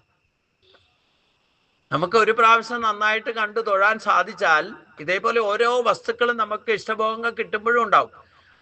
അന്നേരം തൃപ്തി തോന്നും. വീണ്ടും കാക്ഷിച്ചാലോ അവിടെ ഗുണാതീതനല്ല. വീണ്ടും കാക്ഷിച്ചിട്ട് കിട്ടിയില്ലെങ്കിൽ ദുഃഖിക്കാനോ വെറുപ്പിനോ ഇട വന്നാൽ അവിടുന്ന് ഗുണാതീതനല്ല എന്നർത്ഥം.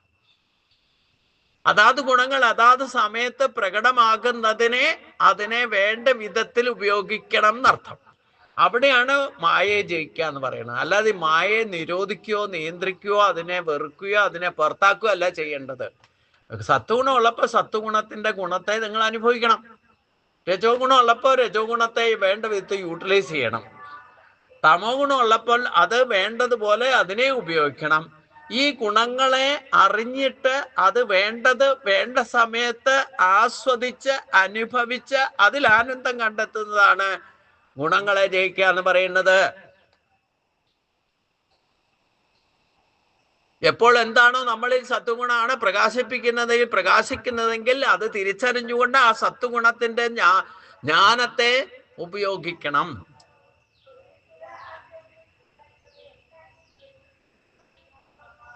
രജോ ഗുണത്തിന്റെ പ്രഭാവം എപ്പോഴാണോ പ്രകൃതിക്ക് കൂടുതലുള്ളത് നമ്മളിലും ഉള്ളത്, അപ്പൊ ചെയ്യേണ്ട കാര്യങ്ങൾ ചെയ്യേണ്ട സമയത്ത് വീഴ്ച വരുത്താതെ കൃത്യമായിട്ട് ചെയ്താൽ അത് രജോ ഗുണത്തിന്റെ യൂട്ടിലൈസേഷനാണ്. അപ്പൊ ഈ ഗുണങ്ങളെ ജയിക്കാന്ന് പറഞ്ഞാൽ അതിനെ തടഞ്ഞു നിർത്തുക, വേലി കെട്ടി നിർത്തുക എന്നല്ല അർത്ഥം. അതിനെ വേണ്ടത് വേണ്ട സമയത്ത് വേണ്ടതുപോലെ ഉപയോഗിച്ചാൽ ആണ് നിങ്ങൾക്ക് ജീവൻ മുക്തി അമൃതത്വം അനുഭവിക്കാൻ സാധിക്കുക. അത് പ്രകൃതിയിൽ പ്രകടമാകുന്ന സമയമുണ്ട്, നമ്മളിൽ പ്രകടമാകുന്ന സമയമുണ്ട്. അതിലും വേരിയേഷൻസ് ഒക്കെ നമ്മൾ ചർച്ച ചെയ്തതാ ഇതിനു മുമ്പ്.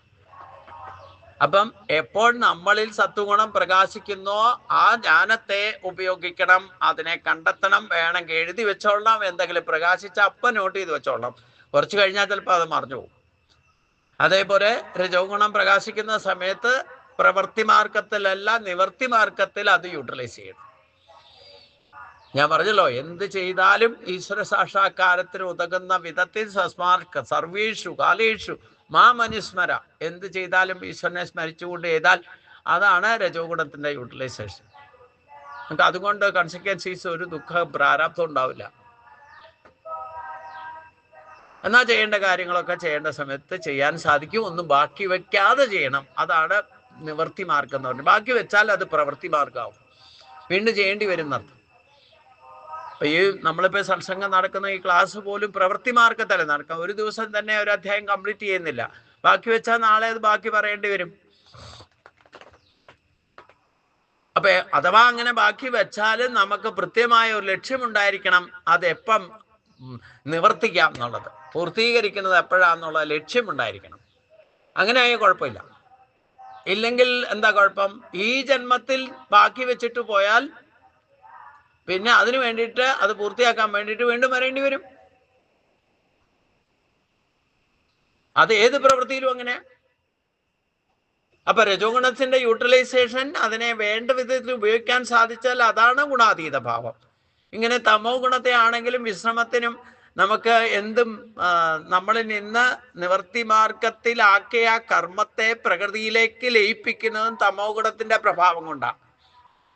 അപ്പൊ പൂർത്തീകരിച്ചാൽ അവിടെ തമോ ഗുണത്തിന്റെ യൂട്ടം. കുറച്ചു നേരം നിങ്ങൾക്ക് ശരീരത്തിന് ക്ഷീണം തോന്നി റെസ്റ്റ് എടുക്കുന്നത് തമോ ഗുണത്തിന്റെ യൂട്ടിലൈസേഷനാണ്. എന്ന് വെച്ചിട്ട് റെസ്റ്റ് എടുക്കാന്ന് പറഞ്ഞാൽ എപ്പോഴും കിടന്നുറങ്ങാം. അതിനും ഒരു അവബോധമുണ്ട്, അതിനും ഒരു കൃത്യനിഷ്ഠയുണ്ട്. അതൊക്കെ വേണ്ട വിധത്തിൽ വേണ്ട സമയത്ത് വേണ്ടതുപോലെ യൂട്ടിലൈസ് ചെയ്യുന്നതാണ് ഗുണാതീത ഭാവം എന്ന് പറയും. ഇത് അവരവർ ചെയ്യേണ്ടതാണ്. അതിൻ്റെ ഗുണഫലവും അവരവർക്ക് അനുഭവിക്കാവുന്നതാണ്. മറ്റൊരാൾക്ക് അത് കോപ്പി ചെയ്ത് കൊടുക്കാനോ ഇല്ലെങ്കിൽ മനസ്സിലാക്കി കൊടുക്കാനോ കാണിച്ചു കൊടുക്കാനോ സാധ്യമല്ല എന്നർത്ഥം. ഈ ലക്ഷണങ്ങൾ അന്യന് പ്രത്യക്ഷമാകുന്നതല്ല, തനിക്ക് മാത്രം പ്രത്യക്ഷമാകയാൽ ആത്മവിഷയമായി തന്നെ നിൽക്കും.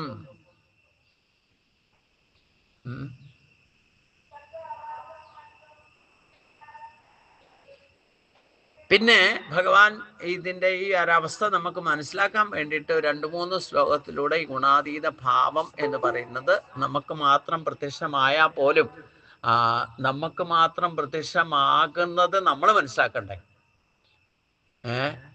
അതിനു വേണ്ടിയിട്ട് ഭഗവാൻ 3 ശ്ലോകത്തിലൂടെ ഗുണാതീത ഭാവത്തെ ലക്ഷണത്തിൽ, ഇപ്പൊ ഭക്തിയുടെ ലക്ഷണം പറഞ്ഞിട്ടുണ്ട് ഭക്തിയോഗത്തിൽ, അതേപോലെ തന്നെ ഈ ഗുണാതീത ഭാവം നമുക്ക് ബോധ്യം വരണമല്ലോ, നമ്മൾ ഗുണാതീതനായോ ഇല്ലയോ എന്നുള്ളത്. അതിനു വേണ്ടിയിട്ട് ഭഗവാൻ ചില കാര്യങ്ങൾ പറയുന്നുണ്ട്. അത് നോട്ട് ചെയ്ത് വെക്കണം. നോട്ട് ചെയ്ത് വെക്കാന്ന് പറഞ്ഞാൽ ഞാൻ പറയുന്ന കാര്യങ്ങൾ കൃത്യമായിട്ട് അടിവരയിട്ട് മനസ്സിലാക്കി ശ്രദ്ധയോടെ കേൾക്കണം എന്നർത്ഥം. ഉദാസീനോ ഗുണയോന വിചാല്യത്തെ ഗുണാ വർത്തന്ത ഇത്യവ യോ വധിഷ്ഠതീനേകതേ. സമദുഃഖ സുഖസ്വസ്ഥ സമലോഷാത്മകാഞ്ചന തുല്യപ്രിയോ പ്രിയോധീര തുല്യ നിന്ദാത്മ സംസ്തുതി മാനാപമാനയോ തുല്യോ മിത്രാരിപക്ഷയോ സർവാരംഭ പരിത്യാഗി ഗുണാതീത സൗച്യതേ.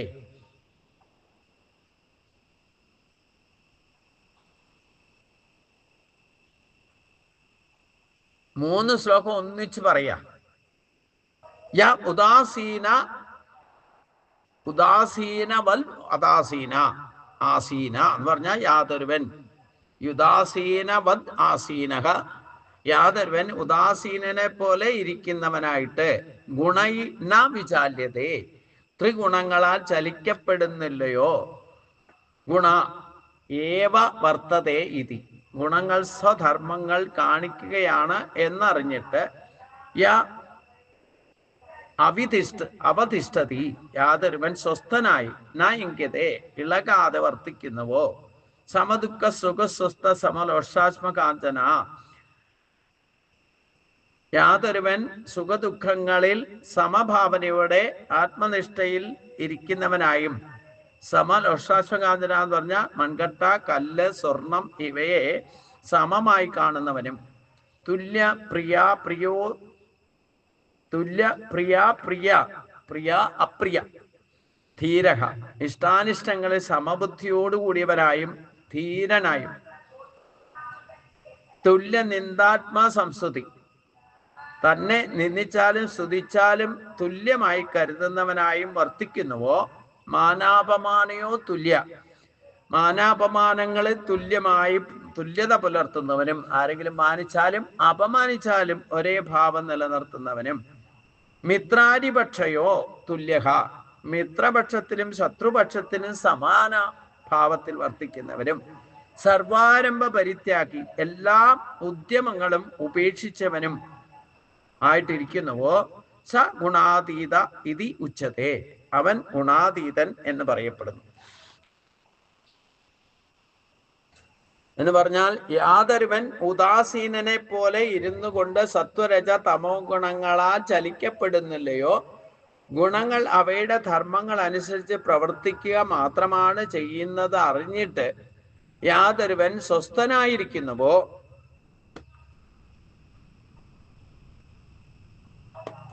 സുഖദുഃഖങ്ങളിൽ സമാനഭാവത്തോടെ ആത്മനിഷ്ഠയിൽ ഇരിക്കുന്നവനുമായും മൺകട്ട, കല്ല്, സ്വർണം ഇവയെ തുല്യമായി കരുതുന്നവനും ഇഷ്ടാനിഷ്ടങ്ങളിൽ സമബുദ്ധിയും ധീരതയും ഉള്ളവനായിട്ടും നിന്ദയെയും സ്തുതിയെയും സമമായി കരുതുന്നവനായും മാനാപമാനങ്ങളെ തുല്യമായി കരുതുന്നവനായും ബന്ധുപക്ഷത്തിലും ശത്രുപക്ഷത്തിലും സമഭാവനയുള്ളവരായിട്ടും സ്വാർത്ഥോദ്ദേശത്തോടെ ഉള്ള ഉദ്യമങ്ങളെല്ലാം ഉപേക്ഷിച്ചവനും യാതൊരുവൻ ആയിട്ട് വർത്തിക്കുന്നുവോ, യാതൊരുവൻ അപ്രകാരം വർത്തിക്കുന്നുവോ അവൻ ഗുണാതീതൻ എന്ന് പറയപ്പെടുന്നു. 23-ാമത്തെ ശ്ലോകത്തിൽ അവധിതിഷ്ഠതി എന്ന പ്രയോഗത്തിന് അനുതിഷ്ഠതി എന്നും പാഠഭേദമുണ്ട്. മുമുക്ഷുവായിരിക്കുന്ന സന്യാസി അനുസരിക്കേണ്ട നിയമങ്ങളാണിത് പറഞ്ഞിരിക്കുന്നത്. ശങ്കരാചാര്യർ അഭിപ്രായപ്പെടുന്നുണ്ട്. ഗുണാതീതനും സ്ഥിതപ്രജ്ഞനും ഉത്തമ ഭക്തനും ലക്ഷണങ്ങളുടെ സാരാംശത്തിൽ തുല്യത കാണുന്നതാണ്. അതാണ് ഞാൻ പറഞ്ഞ ഗുണാതീതൻ എന്ന് പറഞ്ഞാൽ സ്ഥിരപ്രജ്ഞനാണ്, ഉത്തമ ഭക്തൻ എന്ന് പറഞ്ഞാലും ഗുണാതീതനാണ്. അവന് ഈ പറയുന്ന വികാര വിചാരങ്ങൾക്കോ തർക്ക വിതർക്കങ്ങൾക്കോ ഒന്നും മെനക്കാടലില്ല. അവനൊന്നും അറിയാത്ത പോലെ ഉദാസീനനെ പോലെ വദാസീനെ പോലെ നിസ്സംഗനായിട്ട് എപ്പോഴും പ്രസന്നജനായിട്ടിരിക്കും. അവൻ്റെ മുമ്പിൽ സ്വർണ്ണ കിരീടം കൊണ്ടുവച്ചാലും വേണ്ടില്ല, എന്ത് പുരസ്കാരം കൊണ്ട് കൊടുത്താലും വേണ്ടില്ല, ആരെങ്കിലും മാനിച്ചാലും വേണ്ടില്ല, അപമാനിച്ചാലും വേണ്ടില്ല. എപ്പോഴും ഭഗവാന്റെ മുമ്പിൽ സ്വർണ്ണ കിരീടം കൊണ്ടുവച്ചാലും തുളസിപ്പൂ കൊണ്ടുവച്ചാലും ഭഗവാൻ ഒരേ പ്രസന്നഭാവം വിടാതിരിക്കും. ഇതാണ് ഗുണാതീതന്റെ ഭാവം എന്നർത്ഥം. നമുക്ക് ചുറ്റും എന്ത് സംഭവിച്ചാലും വേണ്ടില്ല, അവിടെയൊക്കെ പ്രസന്ന ചിത്തനായിട്ട് സുഖദുഃഖങ്ങളിലോ ഈ പറയുന്ന ഗതിവിഗതികൾക്കൊന്നും വികാരാധീനനാകാതെ എപ്പോഴും പ്രസന്ന ചിത്തനായിട്ടിരിക്കുന്നവൻ ഗുണാതീതനാണ്. ഇത് മറ്റൊരാൾക്ക് ബോധ്യപ്പെടുത്താനും സാധിക്കില്ല. നമ്മുടെ ഭാവം എന്താണെന്ന് നമുക്ക് മനസ്സിലാവും, വേറെ ആർക്കും മനസ്സിലാക്കാൻ സാധിക്കില്ല, മനസ്സിലാക്കി കൊടുക്കാനും സാധ്യമല്ല. സ്ഥിതപ്രജ്ഞൻ എന്ന് പറഞ്ഞാലും യഥാർത്ഥ ഭക്തൻ എന്ന് പറഞ്ഞാലും ഒന്ന് തന്നെയാണ് എന്നർത്ഥം. അതുകൊണ്ട് ഗുണാതീതനാകുക എന്ന് പറയുന്നത് മായാതീതനാകുക. മാധവന് പേര് വരാൻ തന്നെ മായയെ ജയിച്ചവൻ, മായവെ തവൻ ചെയ്തവനെയാണ് മാധവൻ എന്ന് പറയുക. ആ മാധവനാകാൻ എന്താ വൃത്തം? മാനവ സേവ ചെയ്യുക, അത് മാധവ സേവയാണെന്നർത്ഥം. അപ്പൊ അതുകൊണ്ട് യാതൊരുവൻ ഉദാസീനനെ പോലെ ഇരിക്കാന്ന് പറഞ്ഞാൽ എന്താ പറഞ്ഞേ, തലയിൽ ഭാരം എടുത്തു വെച്ച പോലെ മിണ്ടാതിരിക്കാന്നല്ല അർത്ഥം. എപ്പോഴും ഒന്നിലും ബാക്കി നമുക്ക് ചുറ്റും എന്തൊക്കെ ഈ സമ്പത്തിന്റെ പ്രഭാവം കൊണ്ട് എന്തൊക്കെ നല്ലതും ചീത്തയൊക്കെ സംഭവിച്ചുകൊണ്ടിരിക്കും. പക്ഷെ അവിടെയൊന്നും വികാരാധീനനാകാതെ ഒരു ഇടപെടലും ഇല്ലാതെ എപ്പോഴും പ്രസന്ന ചിത്തത്തോടെ ഇരിക്കുക എന്ന് പറയുന്നത് നിസ്സംഗ ഭാവത്തെയാണ് ഉദാസീനൻ എന്ന് ഉദ്ദേശിക്കുന്നത്. ആര് വന്നാലും വേണ്ടില്ല, പോയാലും വേണ്ടില്ല, ആര് സ്തുതിച്ചാലും വേണ്ടില്ല, മാനിച്ചാലും വേണ്ടില്ല, അപമാനിച്ചാലും വേണ്ടില്ല, ആര് പ്രകീർത്തിച്ചാലും വേണ്ടില്ല, ദുഷ്കീർത്തി ഉണ്ടാക്കിയാലും വേണ്ടില്ല, അപകീർത്തിപ്പെടുത്തിയാലും വേണ്ടില്ല, നമ്മുടെ കുറ്റം ആരെങ്കിലും പറഞ്ഞാലും വേണ്ടില്ല, നമ്മളെ ആരെങ്കിലും കേമാണെന്ന് പറഞ്ഞാലും കുഴപ്പമില്ല, എന്തൊക്കെ സംഭവിച്ചാലും വേണ്ടില്ല, എപ്പോഴും പ്രസന്ന ചിത്തത നിലനിർത്തുന്ന ആളെ ഉദാസീന എന്ന് പറഞ്ഞാൽ. അങ്ങനെ ഇരിക്കാൻ നമുക്ക് സാധിക്കാറുണ്ടോ എപ്പോഴെങ്കിലും? സത്വരജ തമോ ഗുണങ്ങളുടെ പ്രഭാവം കൊണ്ട് ഈ പ്രകൃതിയിൽ മാറ്റമുണ്ടെന്ന് പറഞ്ഞു. സത്വഗുണം രാവിലെയും ഉച്ചയ്ക്കും രജോ ഗുണമാണ്, വൈകുന്നേരം തമോ ഗുണം. നമ്മളെപ്പോഴും ഒരേ ഭാവത്തിൽ ഈ ഗുണങ്ങൾക്ക് ഒന്നും ചലിപ്പിക്കപ്പെടാതെ ഒരേ ഭാവത്തിൽ ഗുണാതീത ഭാവത്തിൽ വർത്തിക്കുന്ന ഈ ഗുണങ്ങളൊന്നും ബാധകമല്ലാത്ത വിധത്തിൽ വർത്തിക്കാൻ സാധിക്കുക. എന്നാൽ അതൊക്കെ അതിൻ്റെതായ സ്വഭാവം അനുസരിച്ച് പ്രവർത്തിക്കുന്നുണ്ട്. അത് പ്രവർത്തിച്ചോട്ടെ, അതിലൊന്നും ഇന്റർഫെയർ ചെയ്യാതെ ഇരിക്കുക. അപ്പൊ അതുകൊണ്ട് അങ്ങനെയുള്ളവർക്ക് സുഖദുഃഖങ്ങളെയൊക്കെ സമാനമായിട്ട് സിദ്ധിയോ സമോഭൂത്വ സമത്വം യോഗ ഉച്ചതേ എന്ന അവസ്ഥയിലേക്ക് നമ്മൾ എത്തും, യാതൊരു സംശയമില്ല. ആ ആത്മനിഷ്ഠനായിരിക്കുന്ന ആത്മബോധത്തിൽ ഇരിക്കുന്ന ആൾക്ക് മാത്രമേ ഈ ആത്മാവിന് ഗുണാതീത ഭാവമാണുള്ളത്. ആത്മനിഷ്ഠനായിരിക്കുന്ന ആൾക്ക് ഓട്ടോമാറ്റിക്കായിട്ട് ഈ ഗുണാതീത ഭാവം കൈവരുന്നതാണ്. ഇഷ്ടാനുസങ്ങളൊന്നും സമബുദ്ധിയോടുകൂടി ധീരതയും എപ്പോഴും ഉത്സാഹിയായിരിക്കും.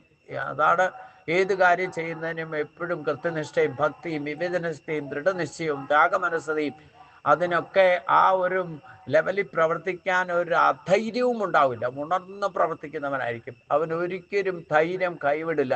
എന്തൊക്കെ കൺസിക്വൻസീസ് ക്ലേശങ്ങൾ കാണേണ്ടോ അനുഭവിക്കേണ്ടോ ഒക്കെ വന്നാലും ആ ക്ലേശങ്ങൾ അനുഭവിക്കുന്നവരുടെ ഇടയിലൂടെ പോയാലും അവൻ സധൈര്യം അതിനെയൊക്കെ തരണം ചെയ്യാനുള്ള കഴിവുണ്ടാകും.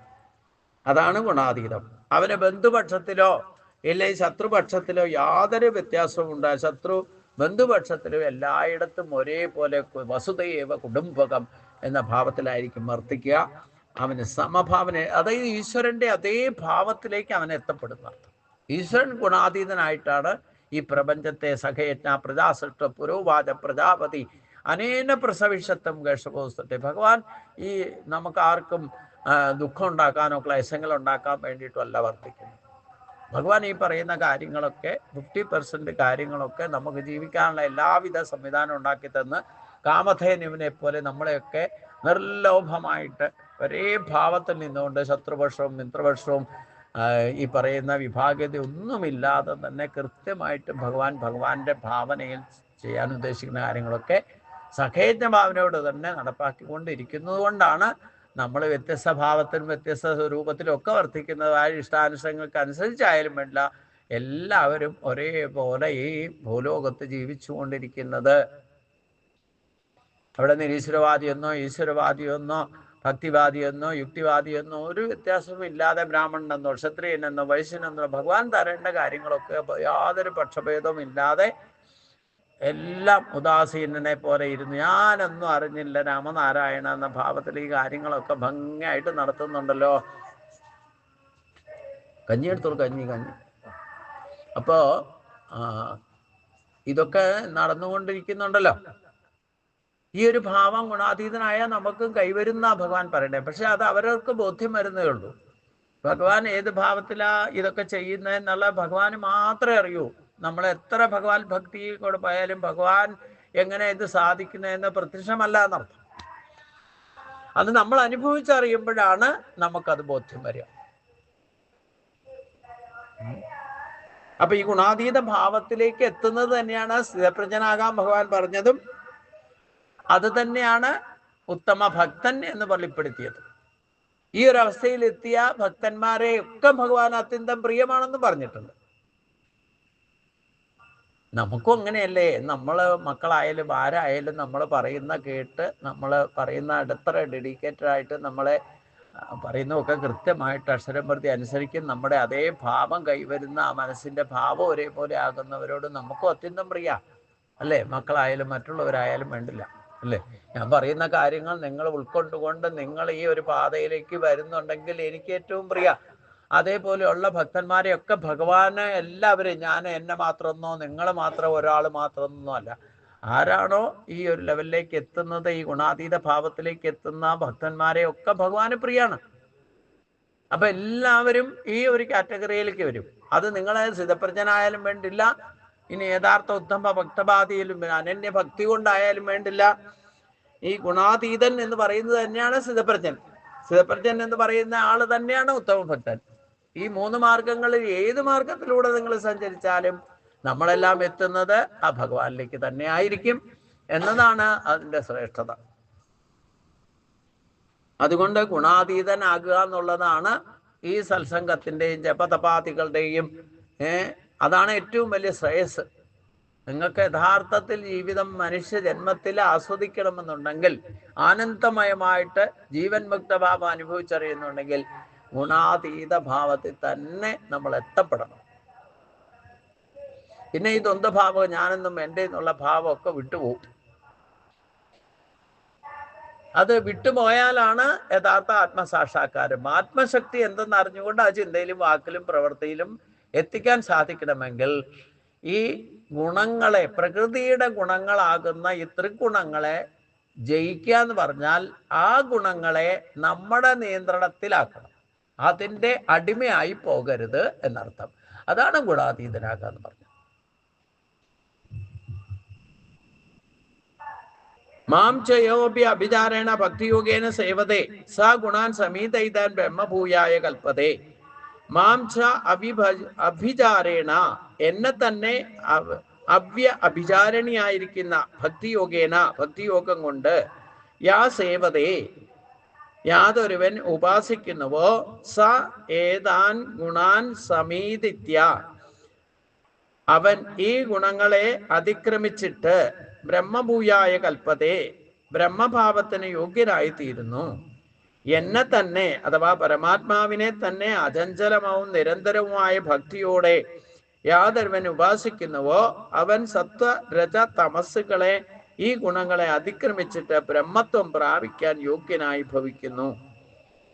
ഭഗവാനിൽ നിന്ന് അല്പം പോലും വ്യതിചലിക്കാത്ത ഭക്തി കൊണ്ട് തന്നെ ഗുണാതീതനാകാനും മുക്തി നേടാനും കഴിയുമെന്ന് ഇവിടെ സൂചിപ്പിക്കുന്നു. അല്ലാതെ അതിനു വേണ്ടിയിട്ട് മസല് പിടിച്ച് ഗുണാതീതനാകാൻ വേണ്ടിയിട്ട് കുറെ നേരം പിടിച്ചിരുത്തിയ പോലെ ധ്യാനം ചെയ്യുക, അങ്ങനെയൊന്നും അല്ല. യഥാർത്ഥ അനന്യഭക്തി, ആ ഗുണാതീത ഭാവത്തിലുള്ള ഭക്തി നമുക്ക് ഉണ്ടായാൽ, ആ അനന്യഭക്തി കൊണ്ട്, ഒരു സാധാരണക്കാർക്ക് പോലും ഭക്തി കൊണ്ട് തന്നെ ഗുണാതീതനാകാന്ന് ഭഗവാൻ പറഞ്ഞു. അതിന് വേദാശാസ്ത്രാദി മന്ത്രങ്ങളോ ഇതൊന്നും അറിയാൻ മേലാത്തവർ പഠിച്ചിട്ട് ഒന്നും ആകണമെന്നൊന്നുമില്ല. ഈ ആ ഒരു ഭാവം നമുക്ക് സ്വഭാവത്തിൽ കൈവരുത്തിയാൽ, ഇതാണ് സ്വഭാവത്തിൽ പരിവർത്തനം എന്ന് പറയുന്നത്. ഇങ്ങനെ ആയിട്ട് ചെല്ലാനാ ഭഗവാൻ പറയണതേ. ഈ ഗുണാതീത ഭാവത്തിൽ എത്തിയിട്ട് നീ എന്നെ കണ്ട് കണ്ട് കണ്ട് നീ ഗുണാതീത ഭാവത്തിൽ എത്തൂ, എൻ്റെ ഭാവത്തിലേക്ക് നീ എത്തൂ എന്നാ പറയണേ. ഭഗവാൻ ഗുണാതീതനാ, ആ ഭാവത്തിലേക്ക് നീ എത്തൂ.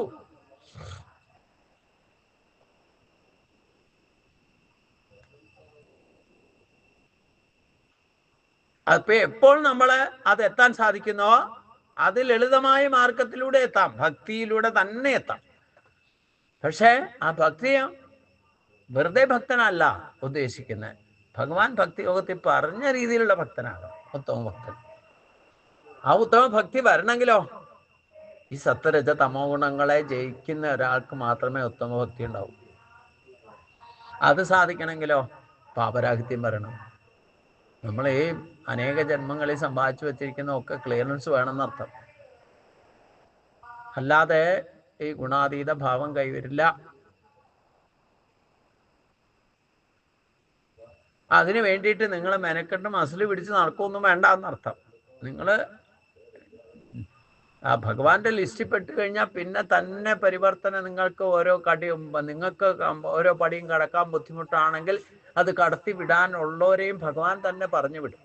മനസ്സിലായില്ലേ? നിങ്ങൾ ഭക്തിയുടെ ഒരു ലെവലെത്തുന്നവരെ നിങ്ങൾക്ക് ആരുടെയും സപ്പോർട്ട് കിട്ടിയില്ല എന്നിരിക്കും, പക്ഷെ പിന്നെ സപ്പോർട്ട് കിട്ടാന്ന് പറയും. ഭഗവാൻ ഒരു ഘട്ടത്തിലേക്ക് എത്തിക്കഴിഞ്ഞാൽ പിന്നെ മാർഗദർശനം നൽകുന്നതോടും ഇല്ലെങ്കിൽ അതുപോലുള്ളവരെയൊക്കെ അതിനാണ് സത്സംഗത്തിന് പ്രാധാന്യം എന്ന് പറയുന്നത്. നിങ്ങൾ പെട്ടെന്ന് ഗുണാതീത ഭാവത്തിലേക്കൊക്കെ എത്താൻ സാധിക്കുന്നത് സത്സംഗത്തിലൂടെയാണ് എളുപ്പം സാധിക്കുന്നത്. നിങ്ങൾ 1 വർഷമോ 2 വർഷം കൊണ്ടോ ജപതപാദികളിലൂടെ നേടുന്ന അച്ചീവ്മെന്റ് നല്ല ഒരു ഗുരുവിൻ്റെ അടുത്ത് സത്സംഗം ഉണ്ടായാൽ 1 നിമിഷം കൊണ്ട് ചിലപ്പോൾ കിട്ടും, ക്ലിക്ക് ആവും. അതാണ് വ്യത്യാസം. നിങ്ങൾക്ക് ആ പക്വത വന്നിട്ടുണ്ടെങ്കിൽ ആ തരത്തിലുള്ളവരൊക്കെ നിങ്ങളുടെ മുമ്പിൽ വരും. ഏത് നിമിത്തം അങ്ങനെ കൊണ്ടെത്തിപ്പിക്കും. യോജിപ്പിക്കേണ്ടവരെ കൂട്ടിച്ചേർക്കേണ്ടവരെയൊക്കെ ഭഗവാൻ തന്നെ ഈ ഗുണഭാവത്തിൽ തന്നെ വർദ്ധിച്ചുകൊണ്ട് ചേരേണ്ട സമയത്ത് ചേർക്കുന്നതും ഭഗവാൻ തന്നെയാണെന്ന്. അതൊക്കെ നമ്മുടെ അനുഭവത്തിൽ നിന്ന് മനസ്സിലാകും. ഇതുവരെ നിങ്ങൾക്ക് മനസ്സിലാക്കാൻ പറ്റാത്ത കാര്യങ്ങൾ, അറിയാൻ പറ്റാത്ത കാര്യങ്ങൾ ചിലപ്പോൾ ഒരാളുടെ വാക്കുകൊണ്ടായിരിക്കും നിങ്ങൾക്ക് അത് കിട്ടുക. അതെപ്പോഴാണ് കിട്ടുന്നത്? ആ പക്വത വരുമ്പോൾ. ഉത്തമ ഭക്തിയുടെ പാതയിലാണ് അതൊക്കെ നിങ്ങൾക്ക് ഭഗവാൻ തന്നെ അതൊക്കെ അവര് സ്വയം അനുഭവിച്ചറിയണം. അനുഭവിച്ചറിയാൻ അപ്പോഴാണ് നിങ്ങൾ ഗുണാതീത ഭാവത്തിലേക്ക് എത്തുക. നിങ്ങൾക്ക് ഇതുവരെ കിട്ടാത്ത ശാന്തിയും സമാധാനം കിട്ടാൻ തുടങ്ങുക, ഇതുവരെ അറിയാൻ പറ്റാത്തത് അറിയാൻ സാധിക്കുക, ഇതുവരെ സംശയമുണ്ടായിരുന്നത് തീർത്ത് കിട്ടുക, ഇതൊക്കെയാണ് അതിൻ്റെയൊക്കെ ലക്ഷണം. അത് അവരവർക്കേ ബോധ്യം വരും. സംശയം തീർന്നില്ലയോ എന്ന് അവരവർക്ക് ബോധ്യം വരണല്ലോ. ഇപ്പം നിങ്ങളെന്തെങ്കിലും സംശയം ചോദിച്ചു, ഞാൻ പറയുമ്പം ഞാൻ അതിൻ്റെ എൻ്റെതായ കാഴ്ചപ്പാടിലൂടെ നിങ്ങൾക്ക് അത് വെളിപ്പെടുത്തി തരാൻ ശ്രമിക്കുമ്പം നിങ്ങൾക്ക് സംശയം മാറിയോ ഇല്ലയോ എന്ന് എനിക്ക് പറയാൻ പറ്റില്ല. നിങ്ങൾ പറയണം സംശയം മാറിയില്ലയോ. അത് ആത്മാർത്ഥമായിട്ട് പറയും. മാറിയിട്ടില്ലെങ്കിൽ വീണ്ടും ചോദിക്കാം.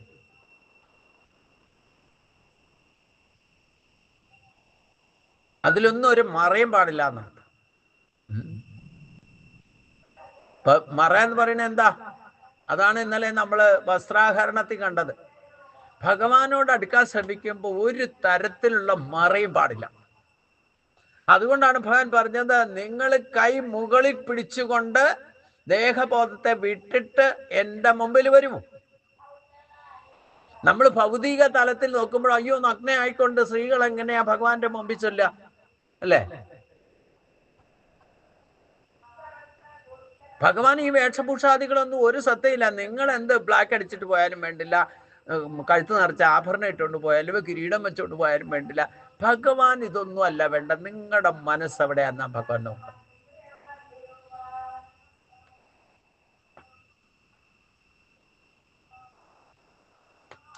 നിങ്ങളിട്ടെങ്ങനെ വസ്ത്രത്തിലോ ആഭരണ വേഷഭൂഷാദികളുടെ ഒന്നും നിങ്ങളുടെ ശരീരത്തിന്റെ സൗന്ദര്യത്തിൽ പോലും ഭഗവാൻ ഒരു ദിൽചസ്പിയില്ല. മനസ്സിലായില്ലേ?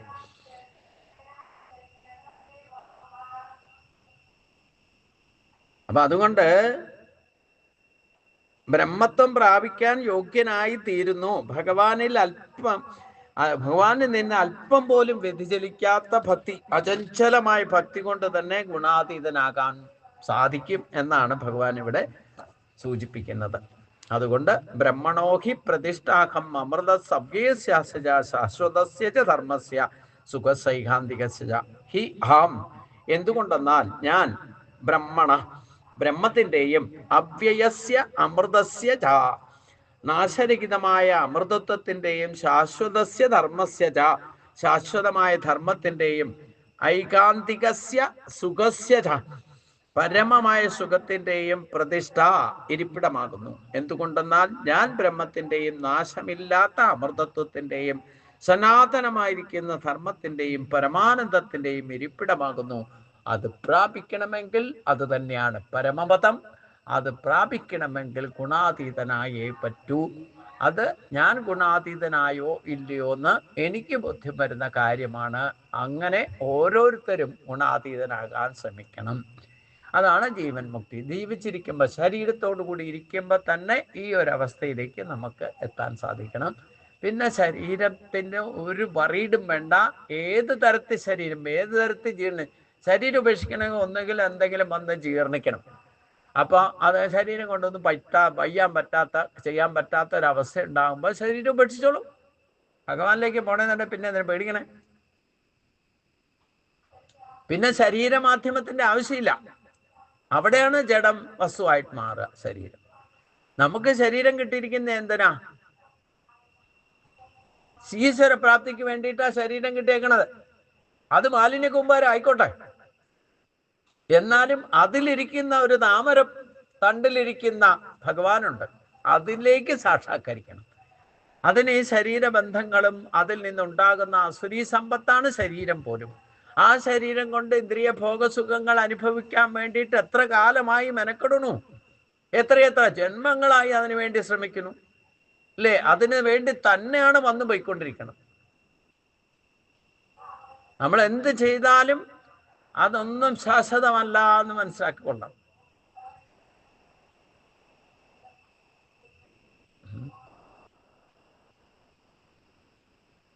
അതൊക്കെയാണ് പ്രാരാബ്ധം എന്ന് പറയുന്നത്. അപ്പൊ അതിനെ ജയിക്കാൻ നോക്കിക്കൊള്ളുക എന്നർത്ഥം. അതാണ് ആ മനുഷ്യജന്മത്തിന്റെ ശ്രേഷ്ഠമായ കാര്യമാണ്. ലക്ഷ്യം എന്താണെന്ന് ഭഗവാൻ ഇവിടെ വെളിപ്പെടുത്തി. അത് നമ്മുടെ സ്വഭാവം കൊണ്ട് തന്നെ നമ്മൾ ഈ ഗുണങ്ങളെ ജയിക്കാൻ നമുക്ക് സാധിച്ചാൽ മാത്രമേ ഏത് ജന്മത്തിൽ സാധിക്കുന്നോ. അപ്പൊ ബ്രഹ്മഭൂയായ കൽപ്പതേ, ബ്രഹ്മത്തിലേക്ക് ഈശ്വര സാക്ഷാത്കാരം എന്ന് പറയുന്നത്. അതിനു വേണ്ടിയിട്ട് നിങ്ങൾ ഏത് മാർഗം സ്വീകരിച്ചാലും എല്ലാവരും എത്തുന്നത് ഈ ഒരു അവസ്ഥയിലേക്കായിരിക്കും. അത് സാധാരണക്കാർക്ക് ഭക്തിയോഗം തന്നെയാണ് ഭഗവാൻ ഇവിടെ പറഞ്ഞു തരുന്നത്.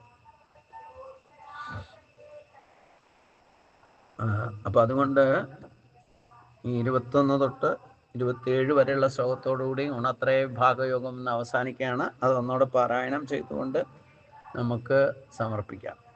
അർജുനോവാച കൈർലിംഗസ്ത്രീൻ ഗുണാനേതാൻ അതീതോ ഭവതി പ്രഭോ കിം ആചാര കഥം ചെയ്താൻ ത്രീൻ ഗുണാൻ അതിവർത്തതെ.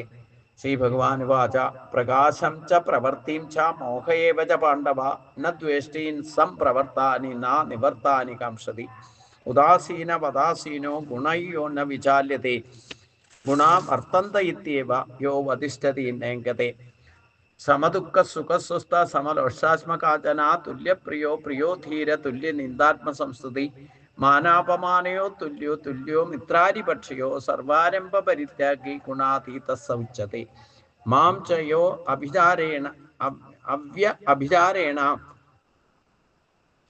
മാം ചയോവ്യ അഭിചാരേണ ഭക്തിയോഗേന സേവതേ സ ഗുണാൻ സമീതൈതാൻ ബ്രഹ്മഭൂയായ കൽപ്പതേ ബ്രഹ്മണോ ഹി പ്രതിഷ്ഠാഹം അമൃത സവ്യേ ശാശ്വതസ്യ ധർമ്മസ്യ സുഖസൈഹാന്തികസ്യ ച. ഓം തസ്സൽ ഇത് ശ്രീമൽ ഭഗവത്ഗീതാസു ബ്രഹ്മവിദ്യായാം യോഗശാസ്ത്രേ ശ്രീകൃഷ്ണാർജുന സംവാദേ ഗുണത്രയ വിഭാഗയോഗോ നാമ ചതുർദശോധ്യായഃ. സർവത്ര ഗോവിന്ദനാമ സങ്കീർത്തനം. ഗോവിന്ദ ഹരി ഗോവിന്ദ. ഓം സ്വസ്തി പ്രജാഭ്യാം പരിപാലയന്താം നായനമാർഗേണ മഹിം മഹീഷാ ഗോ ബ്രാഹ്മണേഭ്യഃ ശുഭവന്തു നിത്യം. ലോകാ സമസ്താ സുഖിനോ ഭവന്തു. ലോകാ സമസ്താ സുഖിനോ ഭവന്തു. ഓം കായേന വാചാ മനസേന്ദ്രിയർവാ ബുദ്ധ്യാത്മനാ വാ പ്രകൃതേ സ്വഭാവാ കരോമി യദ്ദ സകലം പരസ്മൈ നാരായണായേതി സമർപ്പയാമി. നാരായണായേതി സമർപ്പയാമി. ഓം പീതാംബരം കരവിരാശങ്കചക്രം കമോദഗീം സൃച്യം കരുണാസമുദ്രം യഥാസകായ മതിസുന്ദരമന്ദകാസം വാതാലയേ സമനിശം ഹൃദി ഭാവയാമി. വാതാലയേ സമനിശം ഹൃദി ഭാവയാമി. നാരായണ നാരായണ നാരായണ നാരായണ നാരായണ നാരായണ നാരായണ. ഗുരുവായൂരപ്പാ ശരണം. ശ്രീ ഗുരുവായൂരപ്പാ ശരണം. ഓം ശാന്തി ശാന്തി ശാന്തി.